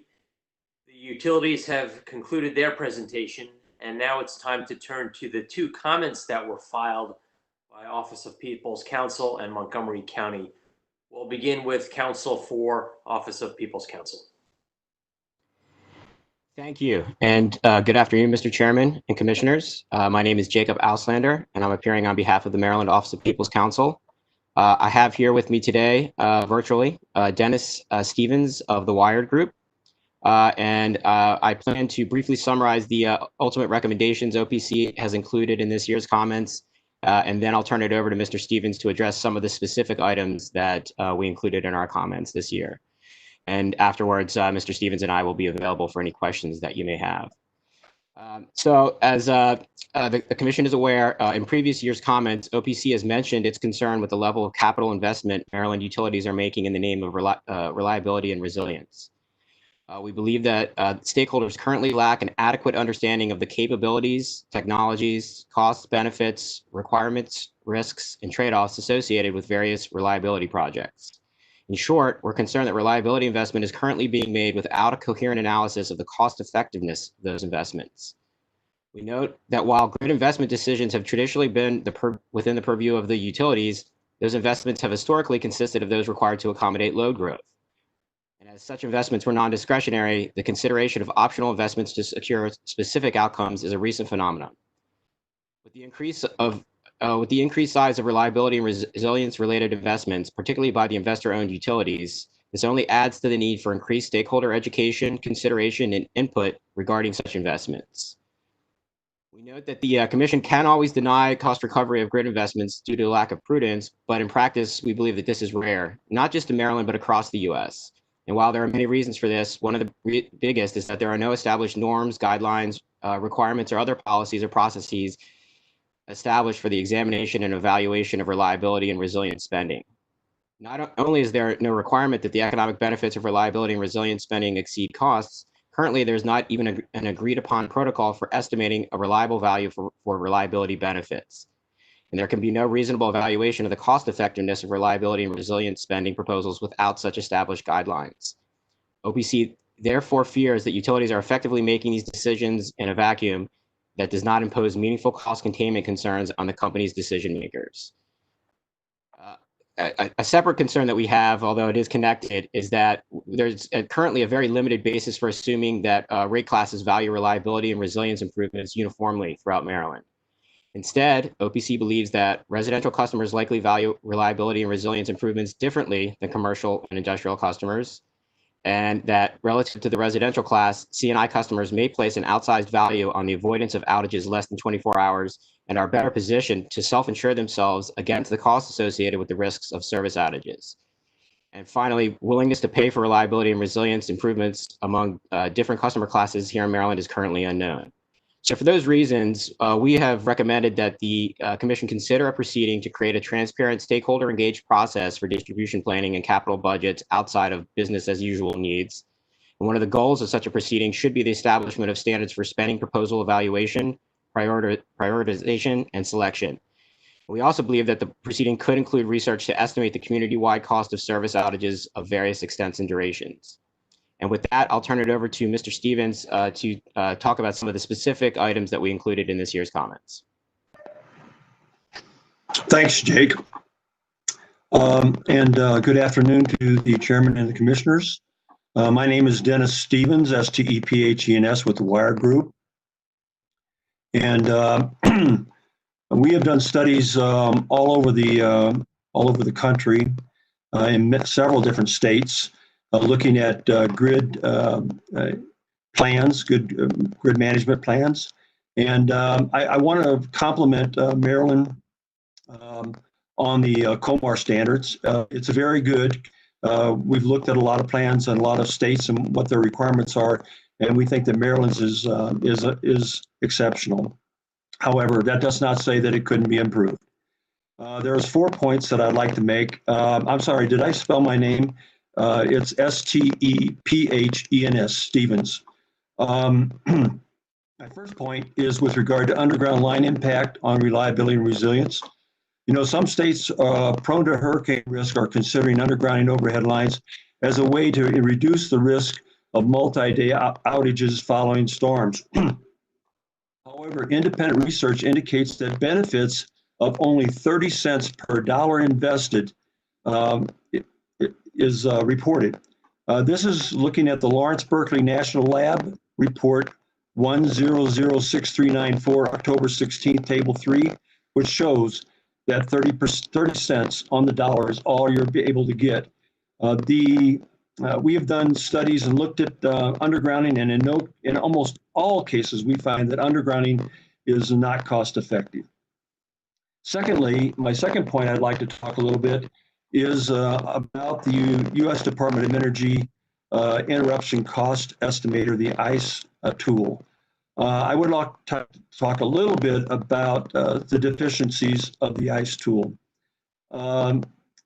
First off, I want to point out that all the surveys were conducted by utilities, not by independent contractors or anybody independent of the utilities. Only 13 surveys were conducted from 1989 to 2005 by 10 utilities. In 2015, a 2015 update, only 2 more surveys projects were added. Surveys were not double-blinded. C&I respondents knew that utilities were administering the surveys and may have exaggerated opportunity cost estimates in anticipation of compensation or other benefits.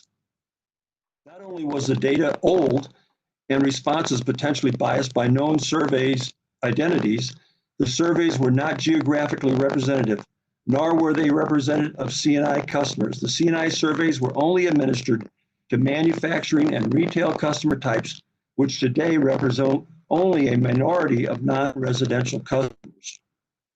Only one of the surveys attempted to estimate the customer cost of service outages longer than 12 hours, with 6 surveys limited to 4-hour durations and 5 to 8-hour durations. The researchers pointed out that opportunity cost for CMI should not be applied to longer duration outages, as the opportunity cost per minute falls as outages lengthen due to the actions C&I customers take in response to longer durations. And as such, there is no consistency in how surveys respondents took up generation and uninterruptible power supplies into account when making outage impact cost estimates. The aggregation of individual customer outage opportunity cost, as the ICE tool does, exaggerates the cost of outages to a community as a business benefit when the service outage impacts other businesses' consumers. What we're saying here is that, you know, when people go out and they go to a gas station and that gas station is out of power, they go to another gas station that does have power. So those opportunities are available. My third point is associated with the replacement of 4 kV feeders. I've analyzed the reliability and energy efficiency of 4 kV systems in multiple states, and have always found that the 4 kV systems are only slightly less reliable and slightly less energy efficient than 13 kV systems. And these differences never justify replacement, except in the cases where 4 kV systems are overloaded.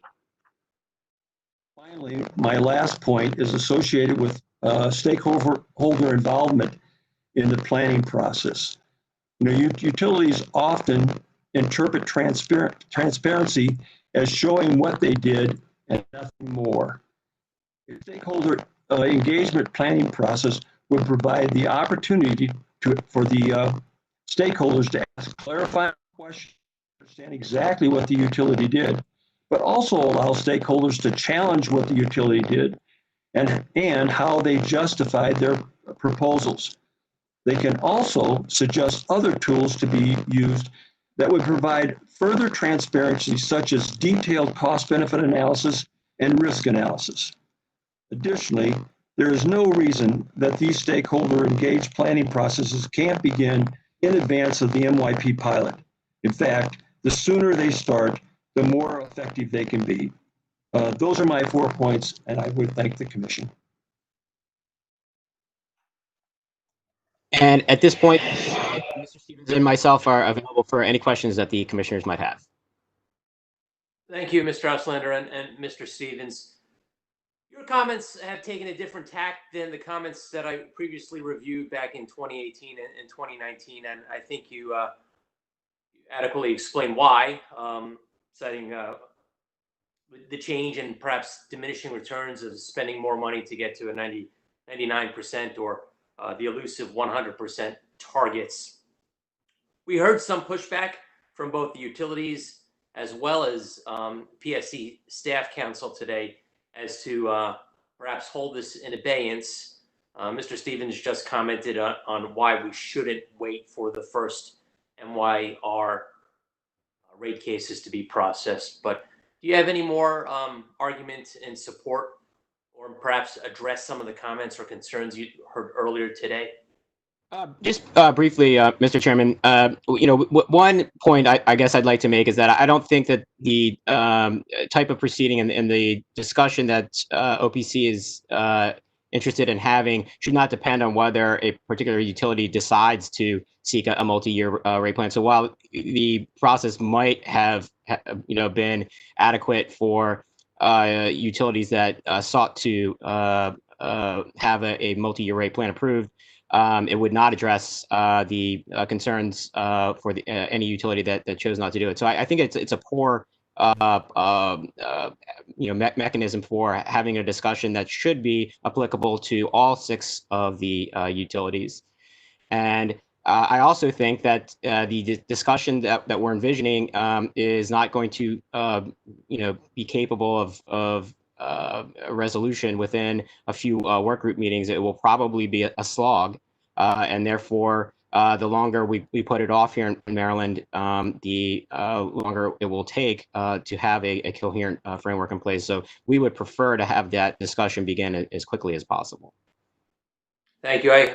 I see that probably this is probably a result of some of the successes that we've seen as a state over the past 10 years in improving our reliability standards, such to where we find them today. So I don't think it's an unreasonable request, although it's a new request coming from your office, and it's one that is worthy of consideration. Thank you. If other commissioners have any questions, Commissioner Herman. Thank you, Mr. Chairman. Mr. Auslander, at some point in your comments, you suggest that some utilities have abused reliability programs. Do you have evidence that any utilities in our state are abusing reliability programs? No, I don't, and perhaps that was overstated. I believe that the comment was directed at the risk associated with utility reliability improvements across the United States, and I believe that our consultants might have some experience with utilities engaging in reliability investments that they believed were abusive. But to answer your question clearly, we do not at this point have any evidence that any Maryland utilities have done so, and we do not wish our comments to be taken to suggest that is the case. Okay, and the report also states that some utilities are replacing substation assets before it's necessary. Is OPC suggesting that Maryland utilities are replacing substation assets before it's necessary? Again, we don't have any specific claim that we're making against any Maryland utilities. And I think that the comments that we included in this year's set should be taken to address the risk associated with the reliability investments being made in what we consider to be a vacuum, and not as a allegation of any specific instance that has actually occurred in Maryland up to this point. Okay. And it sounds like OPC agrees that if a utility does file a multi-year rate plan, that this transparent process would be encompassed within that, at least for that utility. Is that right?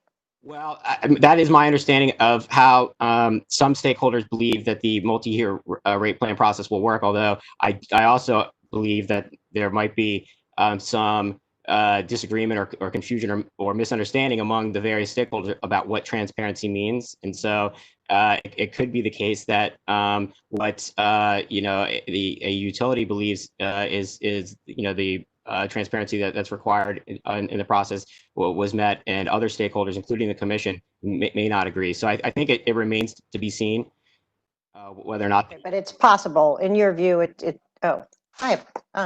Golly. I suppose it is possible, although I think that what would occur in a multi-year rate plan would be a very discrete and also a very important one about the projects that would be included in the rates. I'm assuming that would be put into place during that multi-year rate period. Whereas I think that the process that we're envisioning would encompass not only that, but also maybe some more medium term plans that may have been the type of analysis that was done in Maryland prior to the restructuring, where you had a lot of scrutiny of the generation assets that the investor-owned utilities were in the process of constructing or maintaining. So also in the report, it says that economic benefits of reliability skew to commercial customers. Do you think that has changed at all after the pandemic, and the number of customers who are and residential customers who are now working from home? Do you think there's an impact there? I certainly think that there would be an impact, and it's an interesting question. I think that the main thrust of our comments is that we sort of lack the information to make any definitive conclusions either way. I would agree with you, though, on a very high level, that to the extent that remote work becomes a more of a feature of the residential customers' daily life, then that would probably tend to suggest that the level of quantifiable benefit might be higher than it otherwise would have been in the event that those customers were commuting to work every day to actually perform their duties. Okay, thank you very much. Commissioner O'Donnell. Thank you, Mr. Chairman. Mr. Auslander, make sure I understand what OPC is requesting. So it was described earlier that OPC was requesting a distribution planning and capital budget proceeding. Is that your request, a proceeding, keyword being proceeding? Yes, but I would be envisioning it as a work group process within, with reports to the commission within a proceeding, with the goal of, perhaps initially addressing some broad, questions about how we are going to measure the cost effectiveness of certain classes of investments. And then perhaps a discussion about how those measures would be implemented on a utility by utility basis in the future. And I would imagine that latter analysis would be would not be the same proceeding. Would probably be a proceeding specific to each utility regarding their specific plans and projects. Okay, so let me walk through what I think what you're asking for is you do a work group process, and it might be fanciful thinking to think that you're going to gain consensus amongst the utilities and OPC and other interested stakeholders in that process, but we'll assume for just arguendo that you will. And then the work group comes to the commission with some recommendations on how to proceed and a request for a proceeding at that point. And that proceeding would then have the budgets of specific utilities submitted, the capital budgets and distribution system plans submitted to the commission for approval. What are we thinking about here? What are we talking about? I don't necessarily think that it would have to involve specific budgets, and that's why I remarked that I believe that initially it would probably be more fruitful to try to address a system for making these evaluations, and I do concur that the likelihood of complete consensus among the stakeholders, my office staff and each of the utilities is unlikely. But at least the work group process could ascertain, what the areas of disagreement are, and could present questions for commission consideration. And to the extent that more data is needed or more input is needed, the work group process could reveal that. I appreciate that, but I'm really interested in, okay, so we make it through the work group process and we get into a proceeding. What does the commission do with it? Are we pre-approving a spend, a reliability spend? Are we moving prudency to the front of the process? What are we talking about here? I'm not sure what you're requesting. Yeah, I understand your question, and I think that what the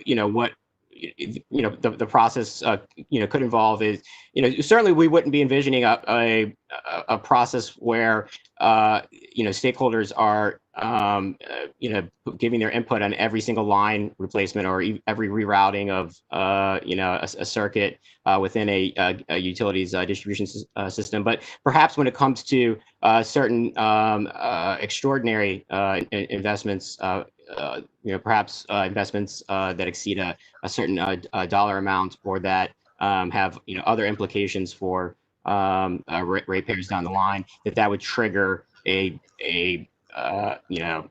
some type of process that might not amount to pre-approval or a pre-investment prudency review, but could allow for stakeholder input to be considered, and could be done in a fashion that would provide more transparency than the current situation, which is that utilities essentially make these investment decisions, and then the first time the stakeholders and the commission really hear about it is when the utility comes in for approval of a rate increase. I may tend to agree with your arguments, and I think they're sound arguments with regard to transparency. I'm having trouble hearing you, Commissioner. Okay, can you hear me now? Yes, I can. Okay, so I was saying I may agree with your arguments regarding transparency, because I happen to think that things are not transparent, they're opaque, and I agree with that. I'm just trying to figure out what the commission would do with this, what the commission would do with this information once the stakeholders are sated. What do we do with it? We pre-approve it, we bless it, we say, yes, go spend. No, don't go spend on this, but spend on this. What do we do with this information, even though you may be satisfied? What's the commission do? So again, I think even that type of question, I think, is worthy of work group consideration. I guess it would depend on what I'm just sort of throwing this out as a hypothetical. If there was a process that the commission was comfortable with, where certain classes of projects required presentation to the commission. I don't know that that would necessarily rise to the level of pre-approval, but even if it was only for the purpose of increasing transparency and perhaps making the commission aware and allowing them to express their non-binding opinions or thoughts on the matter, that could be helpful. And again, what we're really talking about is the situation that we're finding ourselves here in Maryland, because of the improvements over the last decade, we're really getting into the area of diminishing returns. So increased levels of spending are probably going to start providing marginal levels of benefit. So in order to move forward, we're really talking about a situation where the costs could get out of hand very quickly. So if that is the case, then perhaps something as extreme as pre-approval of certain classes of projects might be something that the work group proceeding that we're envisioning would recommend to the commission. But I don't necessarily think that is absolutely going to be the case. Lastly, what you're suggesting done anywhere else in the country or in the territories? Is what you're suggesting this proceeding before a commission done elsewhere in the United States, the District of Columbia, or the territories? So I know we had included in our comments that this year some citations to other proceedings, but I'm not sure that any of those proceedings are precisely what what we're referring to here. And while Mr. Stevens is on, I don't know if he has any input on that particular question. Yes. We did some presentations in New Hampshire and Michigan. They were very interested in this process, and we showed them what this could look like, not necessarily about the proceedings, but basically how the stakeholder process would work. They're very interested in it. I think in, Paul, maybe you can help me. I think in New Hampshire, they decided not to go with it, and I think Michigan is still considering it. But that's the only places that we know of, even though we recommended it in many states. Those are the only 2 states that I know that have considered it. Okay, thank you. One last question. I appreciate your indulgence. Jacob, Mr. Auslander, are you familiar with the NARUC-NASIO task force on distribution system planning that's occurring right now between the National Association of State Energy Offices and NARUC? Are you familiar with that group? I'm vaguely aware that it exists, but I've not been following it closely. But perhaps I should. I will tell you, this whole discussion of distribution system planning transparency is a key part of that process, and I think will be a key part of the product that comes out of that process. And I would encourage the Office of People's Counsel to stay tuned once that process and work product comes out of that national task force. I'll make a note of that. Thank you, Commissioner. Thank you, Mr. Chairman. Thank you. Commissioner Linden. Thank you, Mr. Chairman. I had a question for Mr. Auslander regarding some comments that were made about the ICE tool on page 25 of the report.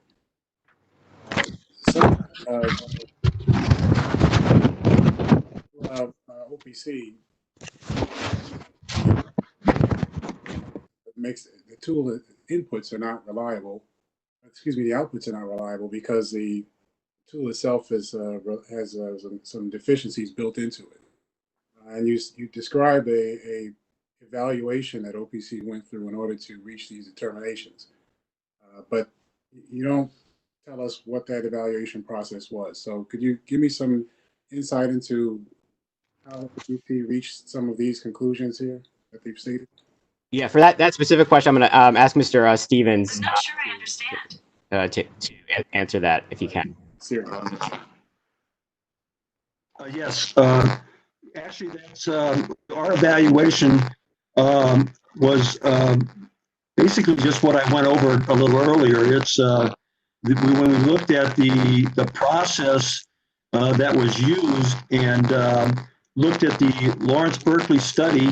The Lawrence Berkeley study points out that that a lot of this, you can't make interpolations from a 4-hour outage or an 8-hour outage to a 12-hour outage or a 24-hour outage. Those are that you can't make those movements, and often we find utilities are making those kinds of interpolations. The cost of the value of a outage to a customer goes down as the length of the outage extends, and one of the reasons for that is because, especially for commercial customers, because they have UPS systems and standby generators and those kinds of things that they put into, that they start working, which gets them back in service. So the outage doesn't cost them as much as it might in a shorter outage. There are other things that we looked at. We looked at the nature of the surveys that the utilities did, and just the fact that the utilities did it, that they weren't blind surveys. That the data is fairly old. It's from 1989 and 2005. That we feel that that our analysis really shows that all those things point to the need for an independent evaluation of the cost to customers, both commercial, manufacturing, and residential. I don't know how much more detail you want me to go into, but those are some of the things that we did in our analysis of determining, at least those are the major factors in our analysis to determine that the ICE tool was not properly utilized and properly represented as cost to customers. Okay, so I logged. Is that me? I logged onto the ICE Calculators website, and it's basically just a series of data points that you add in here in order to get some of the analysis that we're talking about. So you're not referring. Are you? I didn't get that. Could you try again? Sorry, Siri. So you're not focusing directly on the tool itself. Are you commenting on the tool itself, or are you commenting on the data that other parties have produced from the tool? First off, I'm not necessarily commenting on the tool and its ability to bring the numbers together and display them as far as cost of per outage per customer. What I'm commenting on is the basis of the numbers that feed into that tool that come from utilities and the quality of that data that feeds into that tool. That's where I think the tool is lacking. I don't know. The software may work perfectly fine. It's the input to the tool that's not adequate, I think. Okay. I'll stop there. I guess I'm trying to understand because the tool itself is it just is what it is. I mean, it's like a calculator, like any other kind of calculator that takes inputs and produces an output based on a set of algorithms that are running behind the scenes. So, are you saying that the algorithms that are built in here are not accurate, or is it that there's something else? No, I am not saying that the algorithm is wrong. What I'm saying is that the input, the data that's used by the algorithm, is supplied by the utilities, and I say that data is flawed. That's what I'm saying. Okay. And if you read, the other part of it is if you read further into that Lawrence Berkeley study, there's a whole bunch of pages of study there. They'll talk about how the tool is supposed to be used as far as number of hours that you can cover and those kinds of things. And a lot of times the utilities are not using it according to what the Lawrence Berkeley labs suggest how it be used. So that's another flaw in the ointment too. But really, I'm not sure. I believe the tool the algorithm probably works okay. Okay. All right. Thank you. Thank you very much. Thank you, Mr. Chair. Thank you. Commissioner Richard. Chairman, and thank you, Mr. Stevens and Mr. Auslander. I think this is really an excellent report. I found it very thought-provoking and forward-looking, so I really appreciate you presenting it, putting it together. What I found is a number of things, and some of them have already been covered, but I like this idea that, looking at spending in a new light and a discussion about resiliency. And what really kind of caught my attention then is on page 18, you state that OPC is unsure whether the additional capital investments made in the name of reliability and resilience from 2012 to 2019 have done much to reduce the risk of multi-day outages following a major storm as COMAR 2050 and RM43 intended. And of course, we're talking about the impetus behind the whole RM43 in the first place, and those were the storms in 2012. Right. So what, I mean, just give me kind of a sense, what kind of things would you feel like in this new light of thinking we should be doing? What should we be doing different? And, that we might be able to explore further in a proceeding. So I am really bringing my non-engineer input to this question, but I guess one thing to think about is whether the level of spending is at such that it's unlikely that additional spending will do much to improve resiliency, or at least not without it becoming not cost effective. In which case, maybe the strategy should shift to improvements in how to make restoration quicker. So maybe more emphasis on the contracting for mutual assistance, either by affiliates or non-affiliates. I know I believe it was last year, might have been the year before. SMECO had mentioned in their comments some improvements that they made with the staging of equipment and material throughout their service territory, whereas previously they had kept all of that equipment and spare parts in one portion of their service territory. So I think that a worker process could provide a forum for hearing input or taking in fresh perspectives about what the best way to achieve the actual problem is, and if the discussion is such that the metrics suggest that additional spending is probably unlikely going to achieve that, perhaps the issue can be framed in a different way that will lead to a benefit to consumers. And as we've mentioned before, from our perspective, residential customers are heavily affected by multi-day outages, and much less so by outages that are of shorter duration, especially less than 24 hours. Yeah, obviously that would be a real setback if we can show all these new statistics and metrics are doing great, but then we have another Isabel or Horatio, and everyone's all upset because we're right back where we were in 2012. But something else I picked out that I found really interesting. There's a lot of things interesting here, and we could probably spend a lot of time on your report. But it was talking about some of the things we should be considering, questions asking, and specifically it was the item number 3 on page 6. It talks about how does the value of reliability and resilience improvement compared to the value of other desirable outcomes, from affordability and business competitiveness to beneficial electrification and accommodation of clean distributed resources at high capacities. Because that seems like another important question for the state of Maryland.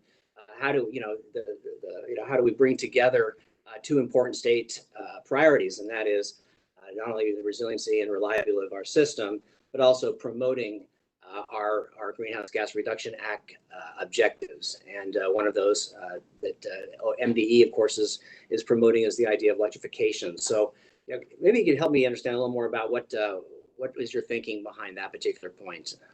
So, when we were in the process of crafting the recommendation, and we keyed in on the idea of maybe like a distribution planning approach, it became clear to us that those additional questions would probably also be relevant. And even though the proceeding that we're envisioning is most directly tied to reliability and resilience, I do agree that at some point those questions do start to touch on other concerns. And perhaps the distribution planning proceeding that we're referring to could, if not initially, at some point be expanded to include consideration of those additional concerns, including how distributed energy resources could play into the utilities plans for increasing reliability or for other purposes. Okay. and not trying to be leading or anything like that, but something else I took from it is the idea that we should be concerned about the affordability of electricity in the state of Maryland. And I think that goes to one of the other points you made here, that that also has to be, I think, a primary concern. Well, you got to balance reliability, but other states' priorities, such as our Greenhouse Gas Reduction Act, may also require that we not lose sight of the affordability question. So absolutely. Anyway, I'm going to stop basically there, but I also want to just add that I think that there is great merit in the idea of having this proceeding. Just curious, have you talked to the Maryland Energy Administration at all? Because it seems that there might be a lot of commonality between some of the points you're making in your report and things that fall under their jurisdiction or their concerns. So, our office works closely with MEA on many items. Personally, I've worked most closely with them on the issue of currently on the issue of community solar, and I have not had discussions with them about reliability and resiliency specifically, other than the work that our office did with them on that microgrids task force a while back, and how that could tie into resiliency, but that's a number of years ago. Okay. Well, again, I think there's great merit in the proposal to have this proceeding, and perhaps if MEA joins you in the request for that proceeding, that could add greater urgency and interest in such a proceeding. So anyway, again, thank you very much for your testimony and your report. Thank you, Mr. Chairman. Thank you. Our final presenter today will be the representative from Montgomery County, Maryland.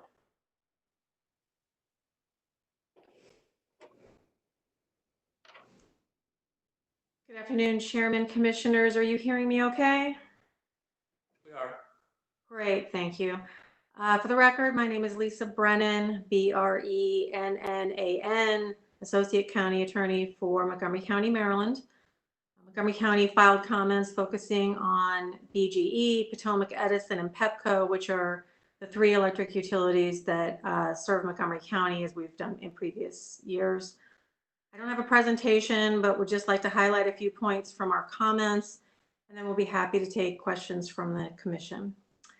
As has already been discussed here today, all three utilities are generally in compliance with the service quality and reliability standards adopted by the Commission in RM 43, and Montgomery County greatly appreciates that the reliability on the system as a whole is improving. I'll highlight a couple of specific positive points. First, regarding special medical needs facilities. In last year's order regarding this proceeding, the 2018 reports, the Commission directed BGE in its remediation plans involving multiple device activations to focus particular attention on devices that activated serving special needs facilities. And BGE clearly did so, and this year had significant improvement over last year's numbers. And we appreciate the Commission directing BGE to do that and BGE's efforts, which resulted in that improvement. I'd also like to mention that we appreciate the Commission's attention on creating the new downed wire standard. We know it was only in effect for 1 month in 2019, but it looks so far like that is going well, and we are looking forward to seeing next year's reports on the downed wire standard. There are a few metrics that highlight, how individual customers experience outages. So even though the overall system reliability is improving, we've talked before about how, if certain customers are experiencing more outages, then they are not going to have as high customer satisfaction. There have been some decline in some utilities indices, such as poorest performing feeders, Katie, SEMI, Mayfi. So that we've talked about that in the past, just as overall system reliability improves, just that we appreciate also focusing on individual customers' experience. And one of the things that we requested in this year's comments was that the commission consider creating semi-standards versus just the reporting requirements that we have currently when it next considers the updates to the safety and SAIDI reliability standards. So that's something to put just a little bookmark in for the future. I'm going to stop there. I know we've talked a lot about all the reports, and I'm always aware as if we go last, I try to be brief and to the point, but of course I'm happy to take any commissioners' questions. Thank you, Ms. Brennan. It's always good to see Montgomery County participating in so many of our proceedings. I wish we'd hear more from the other counties and large cities in the state, but I recognize that there are resource limitations. So I do appreciate your county playing a part. I reviewed your comments and both the pros and the constructive criticism for the 3 utilities serving your county. I don't have any questions, though, for you today. Any questions for Ms. Brennan? Well, thank you, Ms. Brennan. Thank you, Chairman, for your kind comments. We do appreciate, as always, having a seat at the table, as we say. And the seats are available for other counties if your cohorts and colleagues in other county offices, legal offices want to join us. Well, thank you. This concludes our hearing today on the electricity performance reports. This is obviously an important topic for us. Reliability and public safety is paramount for our agency. At this time, we will take under consideration the recommendations and the positions of all the parties that presented today, and the commission will endeavor to get an order out as quickly as we can under these circumstances. So please stay tuned for that order issuance in case number 9353. With that, thank you for participating today, and this hearing is adjourned. Thank you.